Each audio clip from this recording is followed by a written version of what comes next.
Hello friends, मेरा नाम है स्नेहा सिंह और आप मुझे सुन रहे हैं स्टडी विथ स्नेहा में। तो मैं आज आपके लिए लेकर आई हूँ दृष्टि पीसीएस की प्रीलिम्स टेस्ट सीरीज़ 2023 की। चलिए सॉल्व करते हैं। तो देखिए आपके सामने पहला क्वेश्चन है पहला क्वेश्चन है आपके सामने। अप्रैल 2022 में लंदन में रॉयल ज्योग्राफिकल सोसाइटी में निम्नलिखित में से किसे व्हाइटली गोल्ड पुरस्कार से सम्मानित किया गया था? तो इसका सही आंसर है चारुदत्त मिश्रा को, ध्यान रखिएगा। और ये इनका दूसरा अवार्ड था, ये उनका दूसरा अवार्ड था फ्रेंड्स। और इनको पहली बार अवार्ड जो मिला था वो 2005 में मिला था, ठीक है।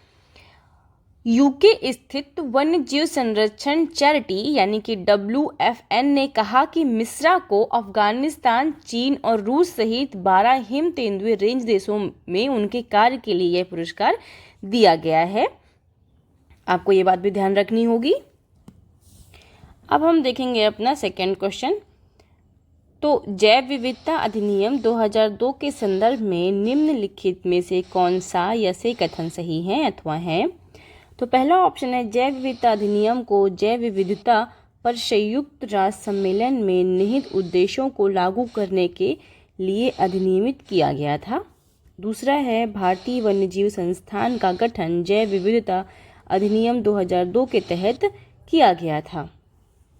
अब देखिए यहाँ पर कूट दिया हुआ, इसमें हमको सही उत्तर का चयन करना है। तो ऑप्शन ए केवल एक, ऑप्शन बी एक तथा दो दोनों, और ऑप्शन सी केवल दो, और ऑप्शन डी ना तो एक और ना ही दो। तो इसका सही आंसर है ऑप्शन ए केवल एक। यह आंसर बिल्कुल सही है। जैव विविधता अधिनियम को जैव विविधता पर संयुक्त राष्ट्र सम्मेलन में निहित उद्देश्यों को लागू करने के लिए अधिनियमित किया गया था, जबकि यह गलत है।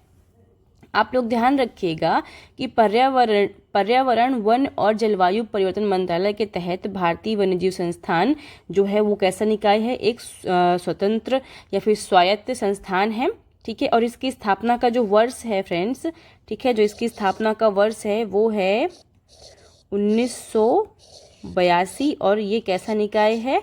तो ध्यान रखना है, स्वायत्त संस्थान है, ठीक है।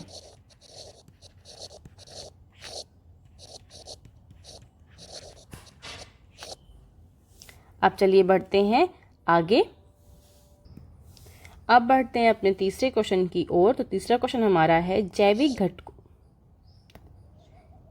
जैविक घटकों के संदर्भ में निम्नलिखित में से कौन सा या से कथन सही है अथवा है? तो पहला है मृदा, जल, वायु और प्रकाश जैविक घटकों का एक महत्वपूर्ण हिस्सा है। दूसरा है अपरदकारी कार्बनिक पदार्थ को विघटित करते हैं। तो इसका सही आंसर हो जाएगा फ्रेंड्स ऑप्शन नंबर 2, यानी कि अपरदकारी कार्बनिक पदार्थ को विघटित करते हैं। अब आइए देखते हैं पहला ऑप्शन क्यों गलत है। मृदा, जल, वायु और प्रकाश जैविक घटकों का एक महत्वपूर्ण हिस्सा है। तो जैविक घटकों का एक महत्वपूर्ण हिस्सा ना होकर के ये किसका हिस्सा है? अजैविक घटकों का, ध्यान रखिएगा। तो यहाँ पर क्या हो जाएगा?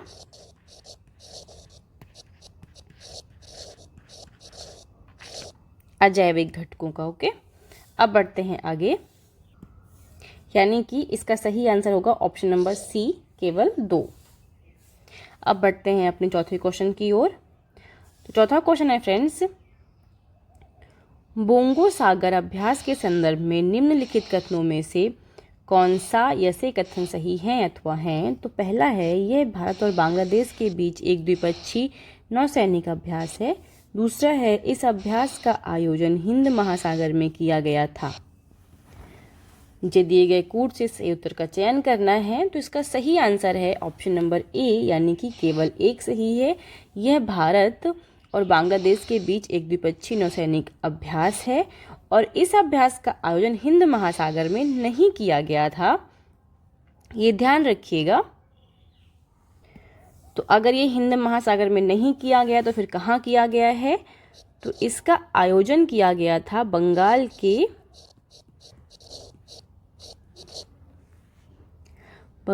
की उत्तरी खाड़ी में। कहाँ पर? बंगाल की उत्तरी खाड़ी में। और ध्यान रखिएगा किस पोर्ट पे? तो मोंगला पोर्ट, ध्यान रखिएगा अगर आ जाए क्वेश्चन कि किस पोर्ट पे किया गया था तो मोंगला पोर्ट, और यह इसका तीसरा संस्करण था, ध्यान रखिएगा। और डेट कब कब किया गया था? 24 मई को, 24 मई 2022। अब अगला क्वेश्चन है हमारा, साइकेट के संदर्भ में निम्नलिखित कथनों में से कौन सा या से कथन सही है अथवा हैं? तो साइकेड आवृतबीजी वृक्ष है पहला। दूसरा, यह देश के पश्चिमी और पूर्वी घाटों में पाए जाते हैं। तो इसका सही आंसर है ऑप्शन नंबर सी, यानी कि केवल 2, ये देश के पश्चिमी और पूर्वी घाटों में पाए जाते हैं। आइए जानते हैं कि साइकेड कैसा वृक्ष है। तो साइकेड जो है ये सदाबहार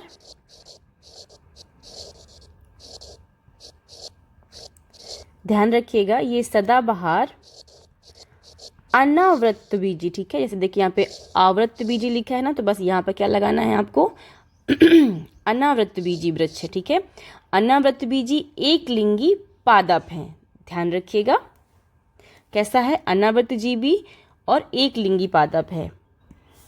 और दूसरी बात, ये देश के पश्चिमी और पूर्वी घाटों में पाए जाते हैं। इसके अलावा उत्तर पूर्व भारत और अंडमान निकोबार द्वीप समूह में भी ये मिलते हैं हमको, तो इस बात का ध्यान रखिएगा आप। छठवां क्वेश्चन है हमारा, तेल रिसाव के संबंध में निम्नलिखित कथनों में से कौन सा या से कथन सही हैं अथवा हैं? तो पहला है, बायोरेमेडिएशन तेल रिसाव को साफ करने का सबसे तीव्र तरीका है। दूसरा है, स्कीमर्स ऐसे उपकरण हैं जिनका उपयोग जल की सतह पर गिरे हुए तेल को भौतिक रूप से अलग करने के लिए किया जाता है। इसका सही आंसर है ऑप्शन नंबर सी, यानी कि केवल 2 स्कीमर्स ऐसे उपकरण हैं जिनका उपयोग जल की सतह पर गिरे हुए तेल को भौतिक रूप से अलग करने के लिए किया जाता है। ये एकदम सत्य कथन है। आगे बढ़ते हैं। उत्तर प्रदेश सरकार ने निम्नलिखित में से किस वर्ग के लोगों के लिए अंतर्राष्ट्रीय श्रम दिवस के अवसर पर एक नया मंच ई पेंशन पोर्टल शुरू किया है? तो इसका सही आंसर है ऑप्शन नंबर डी, सेवानिवृत्त सरकारी कर्मचारियों के लिए यह पोर्टल शुरू किया गया है, जिसका नाम क्या है? ई पेंशन पोर्टल। और किसने स्टार्ट किया है? तो उत्तर प्रदेश की सरकार ने। और ये शुरू कब किया गया है? तो ध्यान रखिएगा, इसकी स्टार्टिंग हुई है 1 मई 2022 को, ठीक है, अंतर्राष्ट्रीय मजदूर दिवस के दिन, अंतर्राष्ट्रीय मजदूर दिवस के दिन। अब देखते हैं क्वेश्चन नंबर 8, सूर्य के निम्नलिखित स्तरों को अंदर से बाहर की ओर क्रमानुसार व्यवस्थित कीजिए। तो पहला है वनमंडल, दूसरा है प्रकाश मंडल, तीसरा है क्रोट, चौथा है किरीट। तो फ्रेंड्स इसका सही आंसर होगा ऑप्शन नंबर सी, तीसरा, यानी कि पहले क्रोट, फिर दूसरा प्रकाश मंडल, पहला वनमंडल और चौथा किरीट। जैसे कि आप सभी जानते हैं कि जो ये एरिया होता है इसे हम क्या बोलते हैं? इसे हम बोलते हैं क्रोट, ठीक है। फिर इसके जो बाहर का ये एरिया है, ये एरिया जो है, जो ये बिंदु हैं जिसे हम कभी सन स्पॉट बोलते हैं, ठीक है, तो ये क्या है? प्रकाश मंडल है। और जो ये वाला एरिया है फ्रेंड्स, ये वाला एरिया है, इसे हम वनमंडल बोलते हैं। और जो ये एरिया है इसे हम क्या बोलते हैं? किरीट बोलते हैं। तो आई होप आप लोगों को समझ में आ गया होगा। तो इसका सही आंसर है ऑप्शन नंबर सी।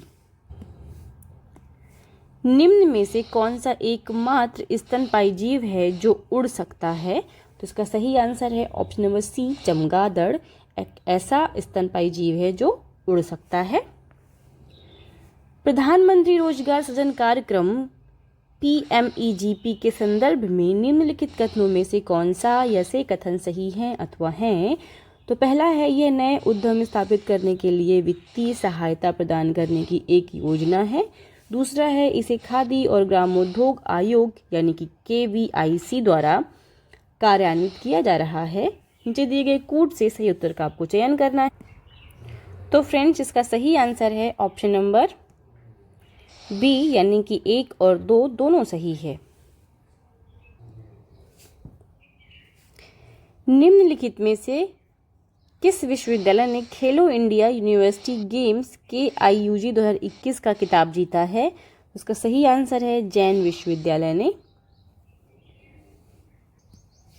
नेक्स्ट क्वेश्चन है, कीटभक्षी पौधों के बारे में निम्नलिखित कथनों में से कौन सा या से कथन सही है अथवा है? तो पहला है, उनके अक्सर कई आकर्षण होते हैं जैसे चमकीले रंग, मीठा स्राव। दूसरा है, ड्रोसेरा और एल्रोवांडा इसके उदाहरण हैं। तो इसका सही उत्तर चयन करना है हमको। तो इसका सही आंसर है फ्रेंड्स ऑप्शन नंबर बी, 1 तथा 2 दोनों। नेक्स्ट क्वेश्चन है हमारा, नीचे 2 कथन दिए गए हैं, एक को अभिकथन ए और तथा दूसरे को कारण आर कहा गया है। तो अभिकथन ए है हमारा, संक्रमिका में प्रजातियों की एक नई श्रेणी पाई जाती है। कारण है, संक्रमिका 2 या 2 से अधिक विविध पारिस्थितिकी तंत्रों के बीच संगम का एक क्षेत्र है। तो फ्रेंड्स इसका सही आंसर है ऑप्शन नंबर ए और आर दोनों सही हैं और आर ए की सही व्याख्या भी करता है।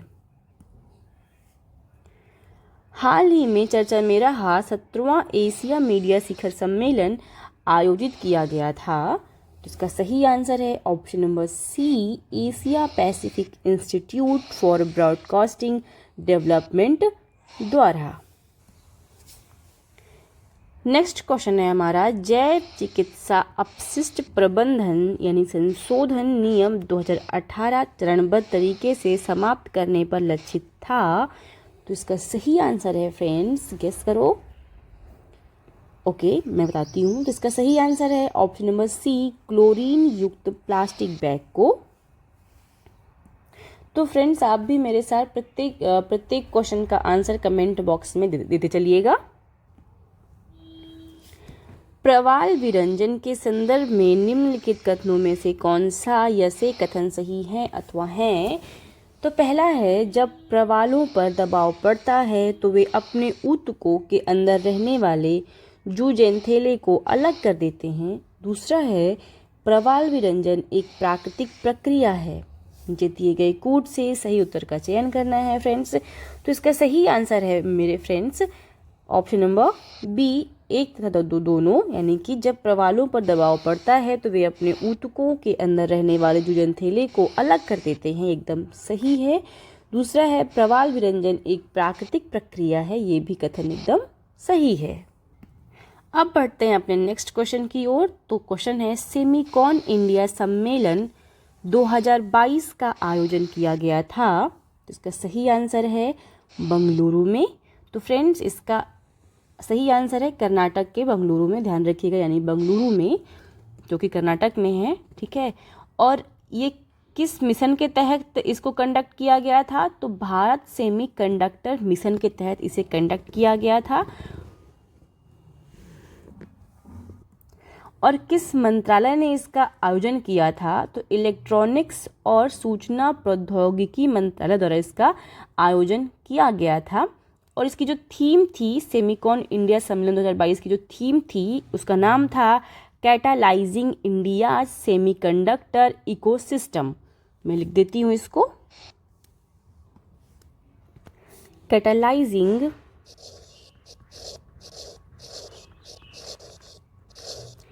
इंडियाज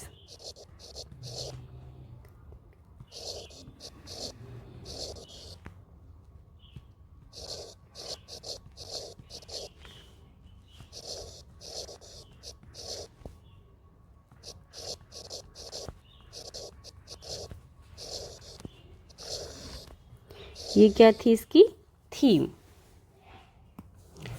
अब बढ़ते हैं अपने नेक्स्ट क्वेश्चन की ओर। तो फाइटोप्लैंक्टन के संदर्भ में निम्नलिखित कथनों में से कौन सा या से कथन सही है अथवा है? तो पहला है, यह सभी पौधों से उत्पादित 90% से अधिक ऑक्सीजन का उत्पादन करता है। दूसरा है, फाइटोप्लैंक्टन को विकास और प्रजनन के लिए नाइट्रोजन और फास्फोरस की आवश्यकता होती है। तो इसका सही कथन है ऑप्शन नंबर सी, केवल 2, यानी कि फाइटोप्लैंक्टन को विकास और प्रजनन के लिए नाइट्रोजन और फास्फोरस की आवश्यकता होती है।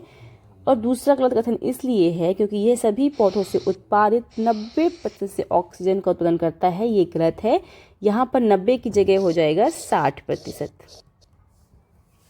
आगे बढ़ते हैं। अब बढ़ते हैं अपने नेक्स्ट क्वेश्चन की ओर फ्रेंड्स।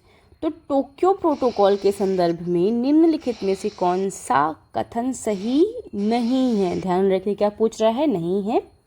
तो पहला है, यह औद्योगिक देशों के लिए बाध्यकारी उत्सर्जन में कमी के लक्ष्य निर्धारित करता है। दूसरा है, यह वर्ष 2008 में लागू हुआ। तीसरा है, इसने उत्सर्जन के व्यापार के आधार पर एक बाजार तंत्र विकसित किया। चौथा यानी कि डी ऑप्शन है, वर्तमान में क्योटो प्रोटोकॉल में 192 पक्षकार देश शामिल हैं। तो हमें किसका आंसर देना है कि कौन सा कथन सही नहीं है? तो फ्रेंड्स यहाँ पर आप देख सकते हैं कि यह वर्ष 2008 में लागू हुआ, यह कथन बिल्कुल भी सही नहीं है। यानी कि यह कथन क्या है? इसका यह कथन राइट हो जाएगा। लेकिन यह कब लागू हुआ था, तो आपको ये जानना बहुत आवश्यक हो जाता है। तो फ्रेंड्स इस देखिए 11 दिसंबर 1997 में टोक्यो प्रोटोकॉल टोक्यो जापान में अपनाया गया था। ध्यान रखिए कहाँ पर? टोक्यो जापान में अपनाया गया था। लेकिन इसे लागू कब किया गया? यानी ये क्योंकि ये एक बहुत लंबा प्रोसेस था, सबको एक साथ लाना, सारे देशों को एक साथ लाना बहुत मुश्किल भरा काम था, इसलिए ये इस डेट से लेकर के कब अपनाया गया? तो 16 फरवरी, ठीक है, 16 फरवरी 2005, ना कि 2008। तो इसलिए कथन क्या हो जाता है? गलत हो जाता है। यानी कि इस क्वेश्चन के अकॉर्डिंग ये कथन एकदम सही हो जाता है। तो ध्यान रखिएगा कब अपनाया गया है? 16 फरवरी 2005 को यह अपनाया गया है। बाकी ये सारे ऑप्शंस आपको एक बार देख लेने हैं। अब बढ़ते हैं अपने अगले क्वेश्चन की ओर। बुंदेलखंड एक्सप्रेसवे की कुल लंबाई कितनी है? तो इसका सही आंसर है friends option number B, 296.07 kilometre. Bundelkhand expressway की कुल लंबाई कितनी है? तो ऑप्शन नंबर बी एकदम सही है, 296.07 किलोमीटर। आप इस क्वेश्चन को एक दो बार और देख लीजिएगा। विश्व प्रेस स्वतंत्रता सूचकांक 2022 में भारत का स्थान क्या था? तो फ्रेंड्स इसका सही आंसर है ऑप्शन नंबर सी, 150वें स्थान पर है। विश्व प्रेस स्वतंत्रता सूचकांक 2022 में भारत का स्थान है 150वां। वहीं जब 2021 की बात करें हम, तो 2021 में इसका स्थान था 142। ये डाटा कब का है? तो 2021 का है। और ये कब का है? 2022 का। तो अभी हम फिर से गिर गए हैं, यानी कि 142वें स्थान से खिसक कर हम 150वें स्थान पर आ चुके हैं। अब बढ़ते हैं अगले क्वेश्चन की ओर। तो अगला क्वेश्चन है हमारा, चेनकुरिंजी के संदर्भ में निम्नलिखित कथनों में से कौन सा या से सही है? तो पहला है, यह हिमालय में पाया जाता है। दूसरा है, इसका उपयोग गठिया के उपचार में किया जाता है। नीचे दिए गए कूट से सही उत्तर का चयन करना है। तो फ्रेंड्स इसका सही आंसर है ऑप्शन नंबर सी, यानी कि केवल 2, यानी कि इसका उपयोग गठिया के उपचार में किया जाता है। तो फ्रेंड्स जो ये चेनकुरिंजी है वे कहाँ पाई जाती है, ये ध्यान रखिएगा। तो पश्चिमी घाट के अगस्त्यामलाई बायोस्फीयर रिजर्व में ये पाई जाती है। तो ना कि हिमालय में ना पाकर के कहाँ, पश्चिमी घाट के अगस्त्यामाला बायोस्फीयर रिजर्व पे यह पाई जाती है। और ये जो है ये एनाकार्डियासी परिवार से संबंधित है। किस परिवार से? तो एनाकार्डियासी परिवार से संबंधित है। इसलिए कथन एक गलत है और दूसरा क्या है? एकदम सही है। सो फ्रेंड्स नेक्स्ट क्वेश्चन की ओर बढ़ते हैं। तो देखिए हमारा क्वेश्चन है, सूची 1 को सूची 2 से सम्मिलित कीजिए तथा सूचियों के नीचे दिए गए कूट से सही उत्तर का चयन कीजिए। तो देखिए यहाँ पर बायोम है और यहाँ पर क्षेत्र है, ठीक है। तो टैगा कहाँ पाया जाता है? तो देखिए फ्रेंड्स, आइए मिलाते हैं इसको। तो टैगा जो है वे हमको मिलता है उप आर्कटिक क्षेत्र में। कहाँ पर? टैगा उप आर्कटिक क्षेत्र में। और टुंड्रा, अब बात आती है टुंड्रा की। तो टुंड्रा हमें कहाँ मिलेगा? आर्कटिक क्षेत्र में, ध्यान रखिएगा। टुंड्रा हमको मिलेगा आर्कटिक क्षेत्र में। उसके बाद सवाना, सवाना देखते सवाना कहाँ मिलता है? तो उष्णकटिबंधीय क्षेत्र में हमको सवाना देखने को मिलता है। अब देखिए एक बचा घास भूमि। तो ऑफ कोर्स उसका एकदम सही मतलब आपको समझ में आ ही गया कि ये घास भूमि है। तो अब जो बचा हुआ है वो उसी का है, यानी कि समशीतोष्ण क्षेत्र में हमको घास भूमि देखने को मिलती है। तो इस प्रकार हमारा ऑप्शन नंबर कौन सा सही हो जाएगा? तो देखिए ऑप्शन नंबर हमारा सही होगा फ्रेंड्स बी। ओके, अब बढ़ते हैं अपने नेक्स्ट क्वेश्चन की ओर। हाल ही में चर्चा में रहा लेवेंडर फेस्टिवल का आयोजन किया गया था। देखिए बहुत चर्चा में था ये फेस्टिवल, कौन सा? Lavender festival. तो इसका सही आंसर क्या है फ्रेंड्स? तो लेवेंडर फेस्टिवल मनाते हैं जम्मू और कश्मीर में। अब हम देखते हैं अपना नेक्स्ट क्वेश्चन। निम्नलिखित में से कौन सा आवृतबीजी पौधा नहीं है? ध्यान रखें क्या पूछ रहा है, आवृतबीजी पौधा नहीं है।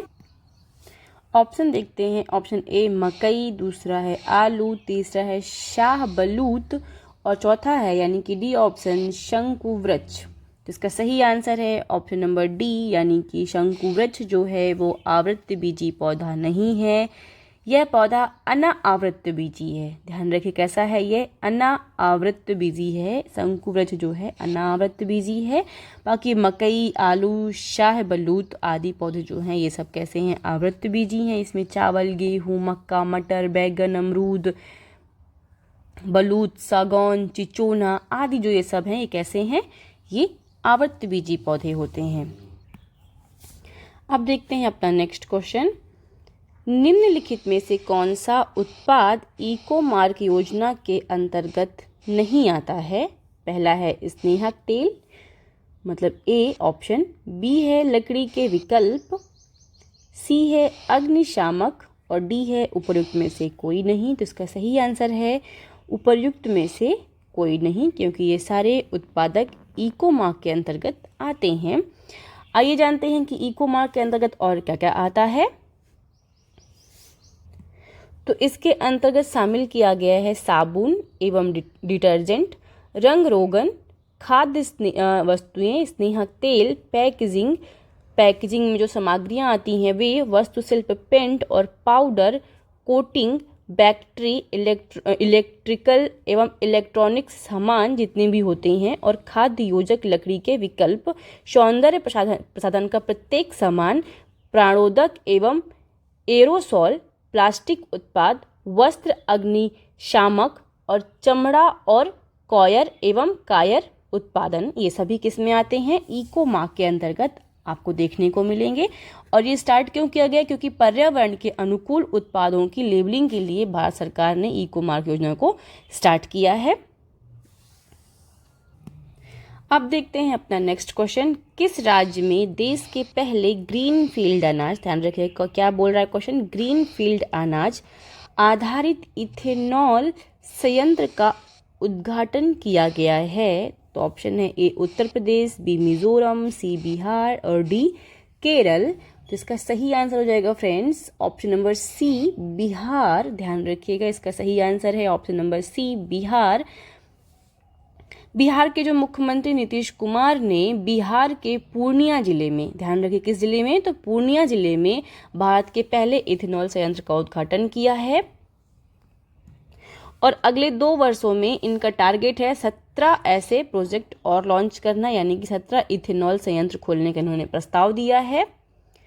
और इस संयंत्र की स्थापना eastern India biofuels private limited ने किया है। और इसकी जो लागत है फ्रेंड्स वो है 105 करोड़ रुपए की लागत लगी है। और यह देश की पहली अनाज आधारित इथेनॉल योजना है। तो ये क्वेश्चन हमारे लिए बहुत ज़्यादा इम्पोर्टेंट हो जाता है। नेक्स्ट क्वेश्चन देखते हैं। कणकीय प्रदूषकों के संबंध में निम्नलिखित कथनों में से कौन सा या से सही है अथवा है? तो पहला है कणकीय प्रदूषक केवल एरोसोल के रूप में होते हैं। दूसरा है 10 माइक्रोन से बड़े कणकीय प्रदूषक नासिका मार्ग में प्रवेश कर सकते हैं। तो इसका सही आंसर है फ्रेंड्स ऑप्शन नंबर सी, केवल दूसरा, यानी कि 10 माइक्रोन से बड़े कणकीय प्रदूषक नासिका मार्ग में प्रवेश कर सकते हैं। आइए देखते हैं पहला क्यों गलत है। कणकीय प्रदूषक केवल नहीं, एरोसोल के रूप में होते हैं, यानी कि कणकीय प्रदूषक जो है वायु में निलंबित सूक्ष्म ठोस कण, जिसे हम एरोसोल कहते हैं, एरोसोल या द्रवीय बूंदें होती हैं। कैसी? एरोसोल या द्रवीय बूंदें होती हैं, केवल एरोसोल नहीं होती हैं। ओके, इसलिए कथन क्या होता है? गलत होता है, क्योंकि इसमें क्या लिखा हुआ है? केवल। ओके, निम्नलिखित में से किस वन्यजीव अभयारण्य को उत्तर प्रदेश का चौथा टाइगर रिजर्व घोषित किया गया है? Very very important question. तो इसका सही आंसर है ऑप्शन नंबर डी, रानीपुर वन्यजीव अभयारण्य। और इसी अभयारण्य के साथ में ये जो अभयारण्य है ये भारत का 53वां अभयारण्य बन गया है। ध्यान रखें किस नंबर का अभयारण्य हो गया है? तो ये 53 नंबर का अभयारण्य हो गया है। ओके, एक बात और ध्यान रखना कि यह राज्य के बुंदेलखंड क्षेत्र का पहला टाइगर रिजर्व होगा। कौन सा? पहला टाइगर रिजर्व होगा, ध्यान रखना। और इसकी स्थापना कब हुई थी? तो इसकी स्थापना 1970 में हुई थी। कब हुई थी? तो 1970 में इसकी स्थापना हुई थी। और ये भी ध्यान रखने वाली बात है कि यहाँ पर इस मतलब वन्यजीव अभयारण्य में कोई बाघ नहीं है। हालांकि यह राष्ट्रीय बाघ संरक्षण प्राधिकरण द्वारा भारत में बाघों के और जो उनके सह शिकारियों और शिकार की स्थिति के अनुसार बाघों की आवाजाही के लिए महत्वपूर्ण गलियारा है, लेकिन यहाँ पर कोई बाघ नहीं है। और यहाँ पर जो वनस्पति उगती है फ्रेंड्स वो कैसी है? तो यहाँ पर बांस है, पलास है, खैर है, महुआ है, ठीक है, और धाऊ है, साल है, तेंदू है, आदि तरीके के शुष्क पर्णपाती वन हमको यहाँ पर देखने को मिलते हैं। और इस अभयारण्य में हमको किस प्रकार के जंतु देखने को मिलेंगे? तो काली बदक है, यानी जिसे हम ब्लैक डंक बोलते हैं, ठीक है, चिंकारा हो गया, सांभर हो गया, चीतल है, भालू, तेंदुआ, भेड़िया, जंगली कुत्ता, नीला बैल और अन्य प्रकार के हमको यहाँ पर जंतु देखने को मिल जाएंगे। अब चलिए बढ़ते हैं आगे। 30वां क्वेश्चन है हमारा, दवाओं की आसान उपलब्धता सुनिश्चित करने के लिए उत्तर प्रदेश सरकार कितने जिलों में ड्रग वेयर हाउस स्थापित करेगी? ध्यान रखिएगा क्या बात कर रहा है, यूपी का क्वेश्चन है, इंपॉर्टेंट आता है। दवाओं की आसान उपलब्धता सुनिश्चित करने के लिए उत्तर प्रदेश सरकार कितने जिलों में ड्रग वेयर हाउस स्थापित करेगी? तो इसका सही आंसर है 75, ठीक है, यानी कि 75। बढ़ते हैं अपने नेक्स्ट क्वेश्चन की ओर। वर्ष 2022 में राष्ट्रीय लुप्तप्राय प्रजाति दिवस मनाया गया था। वर्ष 2022 में राष्ट्रीय लुप्तप्राय प्रजाति दिवस मनाया गया था। तो इसका सही आंसर है ऑप्शन नंबर सी, यानी कि 20 मई को राष्ट्रीय लुप्तप्राय प्रजाति दिवस मनाया गया। और ध्यान रखिएगा कि ये प्रतिवर्ष मई माह के तीसरे शुक्रवार को राष्ट्रीय लुप्तप्राय प्रजाति दिवस मनाया जाता है, लेकिन इस बार मई माह के तीसरे शुक्रवार को कौन सी डेट पड़ी? तो 20 मई पड़ी। ओके, इसलिए हमने मनाया 20 मई को। अब बढ़ते हैं अपने नेक्स्ट क्वेश्चन की ओर। तो सूची 1 को सूची 2 से मिलाना है। आइए देखते हैं। नीचे लिखा हुआ है राष्ट्रीय उद्यान है एक साइड और दूसरी तरफ क्या है? स्थान है, यानी कि ये राष्ट्रीय उद्यान किस स्थान पर स्थित है, हमको इस चीज़ को मिलाना है। तो आइए देखते हैं फ्रेंड्स। सैंडल पीक राष्ट्रीय उद्यान, पहला क्या है? सैंडल पीक राष्ट्रीय उद्यान। तो ये कहाँ पर है फ्रेंड्स? तो ध्यान से देखिएगा, ये है सैंडल पीक राष्ट्रीय उद्यान, आपका पड़ता है अंडमान और निकोबार में। तो इसका पहले का क्या हो जाएगा? दूसरा, ठीक है। फिर इसके बाद आता है वाल्मीकि राष्ट्रीय उद्यान। वाल्मीकि राष्ट्रीय उद्यान आपका पड़ता है बिहार में, तो दूसरे का पहला हो जाएगा।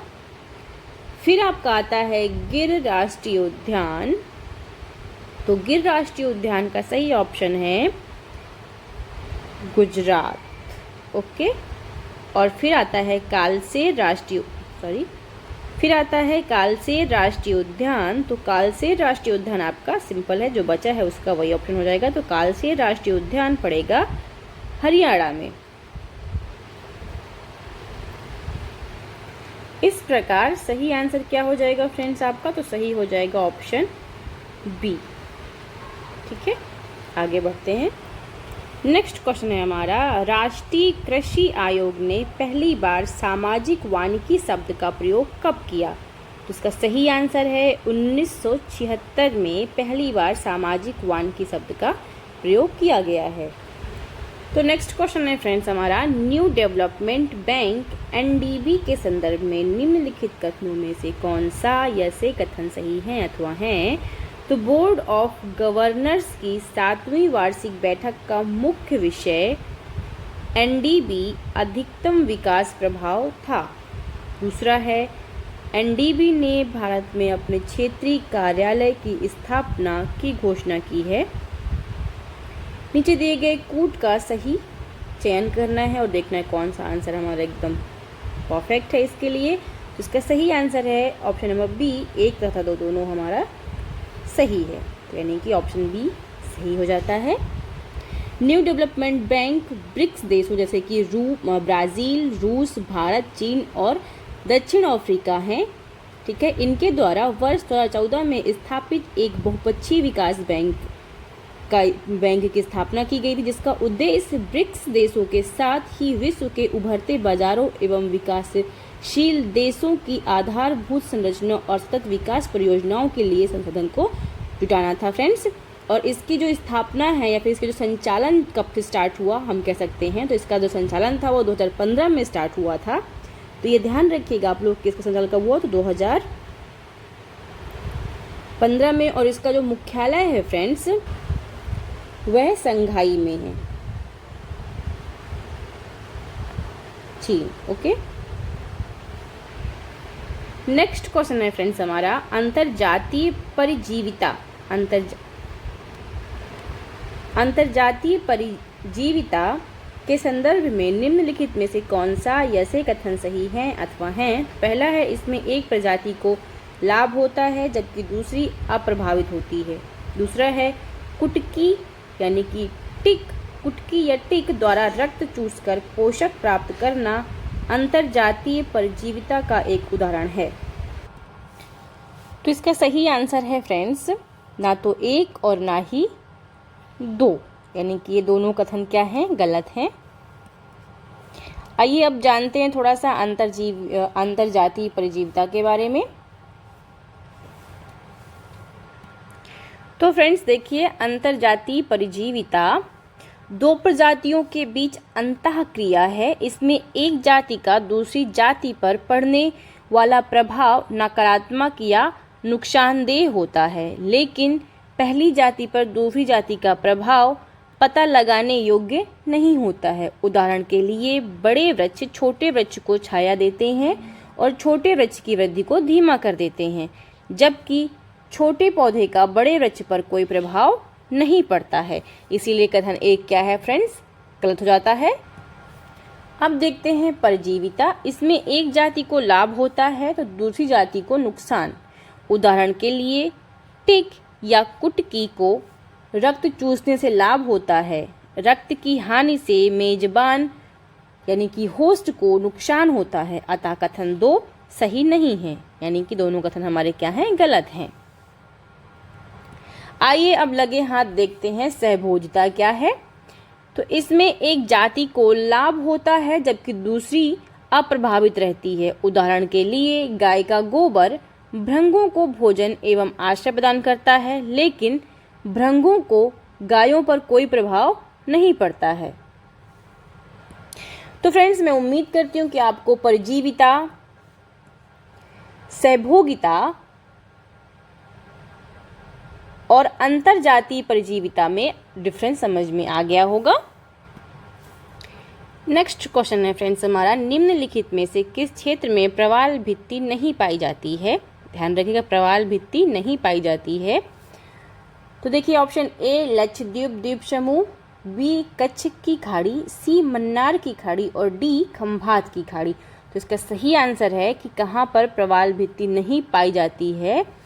तो खंभात की खाड़ी में प्रवाल भित्ति नहीं पाई जाती है, बाकी लक्षद्वीप द्वीप समूह में, कच्छ की खाड़ी में और मन्नार की खाड़ी में हमको प्रवाल भित्तियाँ मिलती हैं।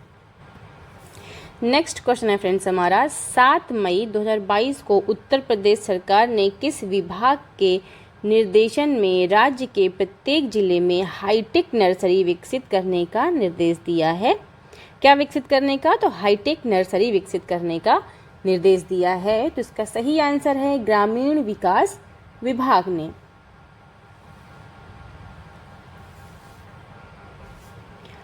नेक्स्ट क्वेश्चन है हमारा, राष्ट्रीय उद्यानों के संबंध में निम्नलिखित कथनों में से कौन सा या से कथन सही है अथवा है? तो पहला है, राज्य सरकार किसी क्षेत्र को राष्ट्रीय उद्यान घोषित कर सकती है। दूसरा है, वन्य जीवन संरक्षण अधिनियम 1972 ने राष्ट्रीय उद्यानों के लिए संरक्षण मूल्य निर्दिष्ट किया है। तो निम्नलिखित कथनों में से सही कथन कौन सा है? तो इसका सही आंसर है फ्रेंड्स ऑप्शन नंबर ए, यानी कि केवल एक कथन सही है।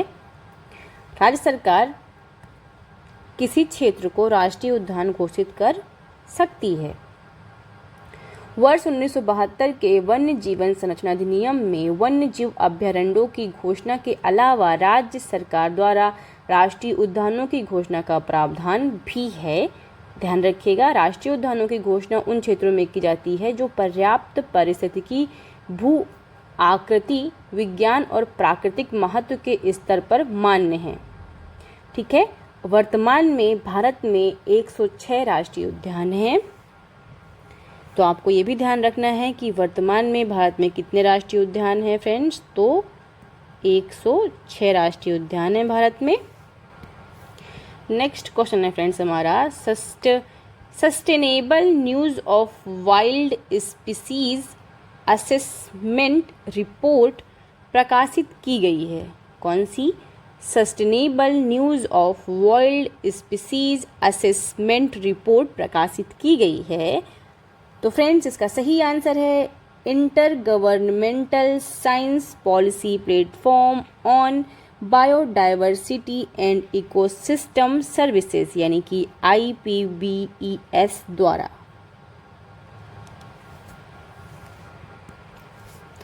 नेक्स्ट क्वेश्चन है फ्रेंड्स हमारा, सहायक प्रौद्योगिकी पर वैश्विक रिपोर्ट GREAT संयुक्त रूप से प्रकाशित की गई है।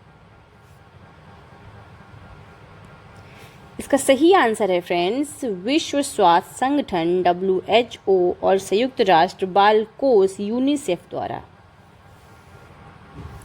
नेक्स्ट क्वेश्चन है फ्रेंड्स हमारा, 22 मई 2022 से 22 मई 2023 तक निम्नलिखित में से किस प्रसिद्ध व्यक्ति की 250वीं जयंती मनाई जा रही है? तो इसका सही आंसर है ऑप्शन नंबर डी, राजा राम मोहन राय। इनकी जो जयंती है 22 मई 2022 से 22 मई 2023 तक मनाई जा रही है। तो इनकी कौन सी नंबर की जयंती है? 250वीं जयंती है इनकी। नेक्स्ट क्वेश्चन है फ्रेंड हमारा, संयुक्त राष्ट्र द्वारा किस दशक को decade for deserts and the fight against desertification का दशक के रूप में घोषित किया गया था? तो इसका सही आंसर है फ्रेंड्स ऑप्शन नंबर सी, 2010 से 2020। ये इसका एकदम राइट आंसर हो जाएगा। नेक्स्ट क्वेश्चन की ओर बढ़ते हैं अपने फ्रेंड्स। अब मरुस्थल बायोम के संदर्भ में निम्नलिखित में से कौन सा या से कथन सही है अथवा है? यहाँ 25 सेंटीमीटर से कम वार्षिक वर्षा होती है, पहला है। दूसरा है, इस बायोम में पेड़ों की पत्तियाँ मांसल होती हैं। ठीक है, नीचे दिए गए कूट से सही उत्तर का चयन करना है। तो फ्रेंड्स, जैसा कि हम देख सकते हैं कि इसके दोनों ऑप्शन जो हैं बिल्कुल सही हैं। तो कौन सा सही हो जाएगा? ऑप्शन नंबर बी, 1 तथा 2 दोनों सही हो जाएंगे। यानी कि यहाँ 25 सेंटीमीटर से कम वार्षिक वर्षा होती है। इसे हम मरुस्थल बायोम के नाम से जानते हैं। इस बायोम में पेड़ों की पत्तियां मांसल होती हैं। बढ़ते हैं नेक्स्ट क्वेश्चन की ओर। नेक्स्ट क्वेश्चन है फ्रेंड्स हमारा, IFPRI की वैश्विक खाद्य नीति रिपोर्ट के अनुसार निम्नलिखित कथनों में से कौन सा या से कथन सही है अथवा है? तो पहला है, जलवायु परिवर्तन के कारण भारत को बढ़ती भूखमरी के साथ साथ खाद्य उत्पादन में गिरावट की दोहरी समस्याओं का सामना करना पड़ सकता है। दूसरा है, जलवायु परिवर्तन का प्रभाव भारतीयों की औसत कैलोरी खपत पर भी पड़ेगा। तो इसका सही आंसर फ्रेंड्स हमको साफ साफ दिख रहा है कि इसका सही आंसर क्या हो जाएगा? ऑप्शन नंबर ए, यानी कि पहला आंसर सही है। आइए देखते हैं कि कौन सा ऑप्शन सही होगा। तो यहाँ पर ऑप्शन ए एकदम करेक्ट आंसर हो जाएगा फ्रेंड्स। अब बढ़ते हैं अपने नेक्स्ट क्वेश्चन की ओर। सूची 1 को सूची 2 से सुमेलित करना है। तो यहाँ पर देखिए संगठन का नाम है और उसका स्थापना वर्ष दिए हुए है। तो पहला है भारतीय पशु कल्याण बोर्ड। तो भारतीय पशु कल्याण बोर्ड की स्थापना 1962 में हुई थी। दूसरा है फ्रेंड्स केंद्रीय चिड़ियाघर प्राधिकरण। तो इसकी स्थापना जो हुई थी तो वो 1992 में हुई थी। और तीसरा है राष्ट्रीय जैव विविधता प्राधिकरण। इसकी स्थापना फ्रेंड्स 2003 में हुई थी। अब बचता है वन्यजीव अपराध नियंत्रण ब्यूरो। इसकी स्थापना 2007 में हुई थी। इस प्रकार आपके आंसर कौन सा सही होगा फ्रेंड? इसका सही आंसर हो जाएगा option number A. Next question है फ्रेंड हमारा, मानव और जैव मंडल कार्यक्रम यानी कि MAB पहल है। तो इसका सही आंसर है friends option number D, UNESCO की। तो ध्यान रखिएगा ये पहल किसकी है? यूनेस्को की पहल है। नेक्स्ट क्वेश्चन है फ्रेंड्स हमारा, हाल ही में निम्नलिखित में से किसे उत्तर प्रदेश का नया महाधिवक्ता नियुक्त किया गया है? क्वेश्चन फिर से पढ़ लीजिए फ्रेंड्स। उत्तर प्रदेश का नया महाधिवक्ता नियुक्त किया गया है, ध्यान रखिएगा। तो आपके ऑप्शंस हैं कन्हैया लाल मिश्रा, आवरण अग्रवाल, शांति भूषण, अजय कुमार मिश्रा। तो इसका सही आंसर है फ्रेंड्स अजय कुमार मिश्रा। ध्यान रखिएगा, उत्तर प्रदेश का नया महाधिवक्ता अजय कुमार मिश्रा। और दूसरी बात ये भी ध्यान रखने योग्य है कि उन्होंने किसका स्थान लिया है? तो इन्होंने राघवेंद्र सिंह का स्थान लिया है। किसका? राघवेंद्र सिंह का स्थान लिया है। तो पहले कौन थे अधिवक्ता? राघवेंद्र सिंह थे। इसकी जगह पर अब कौन है? अजय कुमार मिश्रा। तो फ्रेंड्स, अब जब यहाँ पर महाधिवक्ता की बात हो ही रही है तो एक बात आप लोग और जान लीजिए कि महाधिवक्ता की जो नियुक्ति का प्रावधान है वे अनुच्छेद 165 में है। किस अनुच्छेद में है? तो अनुच्छेद 165 में महाधिवक्ता की नियुक्ति का प्रावधान किया गया है। तो फ्रेंड्स, नेक्स्ट क्वेश्चन है आपके सामने, एक विशेष भूभौगोलिक क्षेत्र में विभिन्न प्रजातियों के विकास का ऐसा प्रक्रम जो एक बिंदु से शुरू होकर अधिवास के अन्य क्षेत्रों तक प्रसारित होता है कहलाता है। तो इसका सही आंसर है फ्रेंड्स, वो क्या कहलाता है? तो वो है अनुकूली विकिरण। ध्यान रखिए क्या है? अनुकूली विकिरण। अब बढ़ते हैं अगले क्वेश्चन की ओर। पारिस्थितिकी अनुक्रमण के संदर्भ में निम्नलिखित में से कौन सा या से कथन सही है अथवा हैं? तो इसका सही आंसर क्या होगा? आइए वे देखते हैं। तो पहला क्या है? द्वितीयक अनुक्रमण में जीवित प्राणी पहली बार अनावृत या नवनिर्मित चट्टान में निवास करते हैं।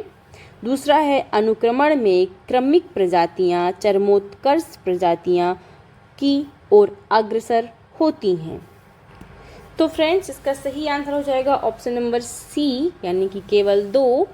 अनुक्रमण में क्रमिक प्रजातियां चरमोत्कर्ष प्रजातियों की ओर अग्रसर होती हैं। यह कथन एकदम सही है। लेकिन जहाँ पर कथन एक की बात है द्वितीयक अनुक्रमण, तो द्वितीयक अनुक्रमण नहीं होता है, वहाँ पर होता है प्राथमिक अनुक्रमण। ठीक है, प्राथमिक अनुक्रमण में जीवित प्राणी पहली बार अनावृत या नवनिर्मित चट्टान में निवास करते हैं। ओके, तो यहाँ पर क्या होगा, प्राथमिक अनुक्रमण, तभी जाके सही होता। लेकिन यहाँ पर क्या लिखा हुआ है, द्वितीयक अनुक्रमण, इस कारण यह कथन क्या हो जाएगा, गलत हो जाता है। नेक्स्ट क्वेश्चन है फ्रेंड्स हमारा, इंडियाई के संदर्भ में निम्नलिखित कथनों में से कौन सा या से सही है। भारत का राष्ट्रीय कृत्रिम बुद्धिमत्ता पोर्टल इंडियाई यानी कि INDIAAI इंडियाई कृत्रिम बुद्धिमत्ता और संबंध क्षेत्रों पर एकल केंद्रीय ज्ञान केंद्र है। दूसरा, इंडियाई इलेक्ट्रॉनिकी और सूचना प्रौद्योगिकी मंत्रालय MEITY राष्ट्रीय ई गवर्नेंस डिवीज़न यानी कि NEGD और IIT मद्रास का एक संयुक्त उद्यम है। मुझे दिए गए कूट से सही उत्तर का चयन करना है। तो इसका सही आंसर है फ्रेंड्स ऑप्शन नंबर ए, यानी कि केवल एक सही है। यानी कि भारत का राष्ट्रीय कृत्रिम बुद्धिमत्ता पोर्टल इंडियाई कृत्रिम बुद्धिमत्ता और संबंध क्षेत्रों पर एकल केंद्रीय ज्ञान केंद्र है। यह कथन एकदम सही है और ये गलत है। नेक्स्ट क्वेश्चन है फ्रेंड्स हमारा, निम्नलिखित में से किसे state of the world's forest SOFO 2022 जारी किया है। तो इसका सही आंसर है खाद्य और कृषि संगठन ने। नेक्स्ट क्वेश्चन है फ्रेंड्स हमारा, जलीय जीवों के बारे में निम्नलिखित में से कौन सा या से कथन सही है अथवा हैं। तो पहला है, नितल स्थ जीव वे हैं जो जल राशियों के तल में पाए जाते हैं। दूसरा है, पेरीफाइटोन अनासक्त जीव हैं जो जलवायु अंतरापृष्ठ पर रहते हैं, जैसे प्लावी, पादप आदि।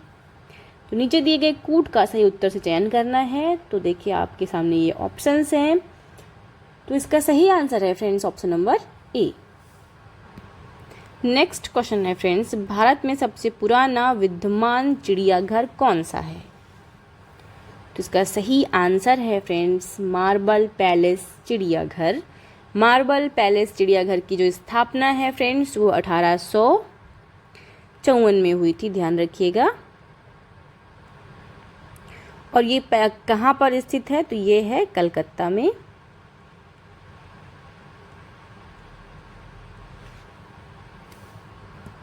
अब बढ़ते हैं नेक्स्ट क्वेश्चन की ओर। तो नेक्स्ट क्वेश्चन है हमारा फ्रेंड्स, उत्तर प्रदेश का पहला जनजातीय संग्रहालय थारू जनजातीय संग्रहालय किस जिले में खोला गया है। बहुत ही ज़्यादा इम्पॉर्टेंट क्वेश्चन है फ्रेंड्स। तो क्या है, फिर से पढ़िए, उत्तर प्रदेश का, कहाँ का, उत्तर प्रदेश का पहला जनजातीय संग्रहालय थारू जनजातीय संग्रहालय किस जिले में खोला गया है। तो इसका सही आंसर है फ्रेंड्स बलरामपुर जिले में थारू जनजातियों का संग्रहालय जो है खोला गया है। तो ये इसका ऑप्शन नंबर ए एकदम सही हो जाएगा, कहाँ पर, बलरामपुर में। और अगर और भी डीप में क्वेश्चन पूछेगा तो पूछेगा कि किस गांव में, मतलब गांव का नाम क्या है फ्रेंड्स। तो गांव का नाम है इमिलिया कोडर, ध्यान रखिएगा क्या नाम है, मैं लिख देती हूँ, इमिलिया कोडर। ये गांव का नाम है जिस गांव पे ये पर्टिकुलर खोला गया है। बलरामपुर के इमिलिया कोडर ग्राम में थारू जनजातीय संग्रहालय खोला गया है। बहुत ही इम्पोर्टेंट क्वेश्चन है फ्रेंड्स, तो इसको आप लोग एक बार ज़रूर देख लीजिएगा। नेक्स्ट क्वेश्चन है फ्रेंड्स हमारा, ड्रैगन फ्रूट के संदर्भ में निम्नलिखित कथनों में से कौन सा या से कथन सही है अथवा हैं। तो पहला है, भारत में इस फल का सबसे बड़ा उत्पादक राज्य मणिपुर है। दूसरा है, इस पौधे की खेती कम पानी में शुष्क भूमि पर की जा सकती है। तो आइए देखते हैं इसका सही आंसर क्या होगा। तो इसका सही आंसर है ऑप्शन सी, केवल 2, यानी कि इस पौधे की जो खेती है कम पानी में शुष्क भूमि पर की जा सकती है। और भारत में इस फल का सबसे बड़ा उत्पादक जो राज्य है फ्रेंड्स वो मिजोरम है। तो मणिपुर ना होकर के फ्रेंड्स क्या हो जाएगा, मिजोरम।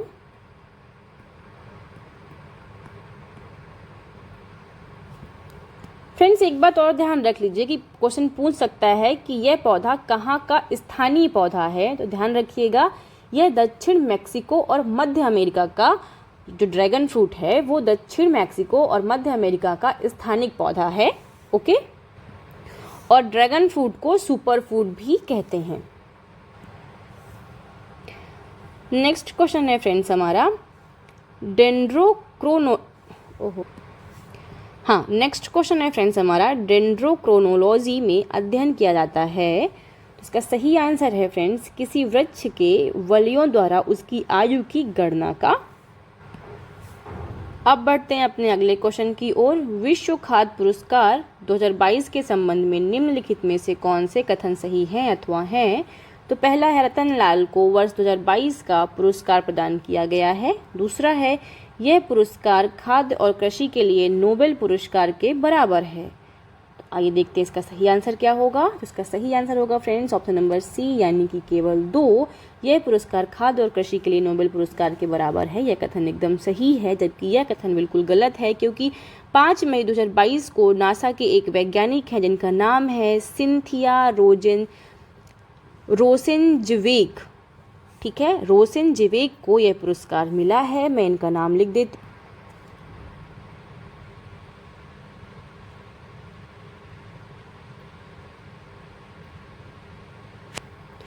तो फ्रेंड्स किसको मिला है? सिंथिया रोसेनज़वेग को यह पुरस्कार 2022 में प्रदान किया गया है, ध्यान रखिएगा।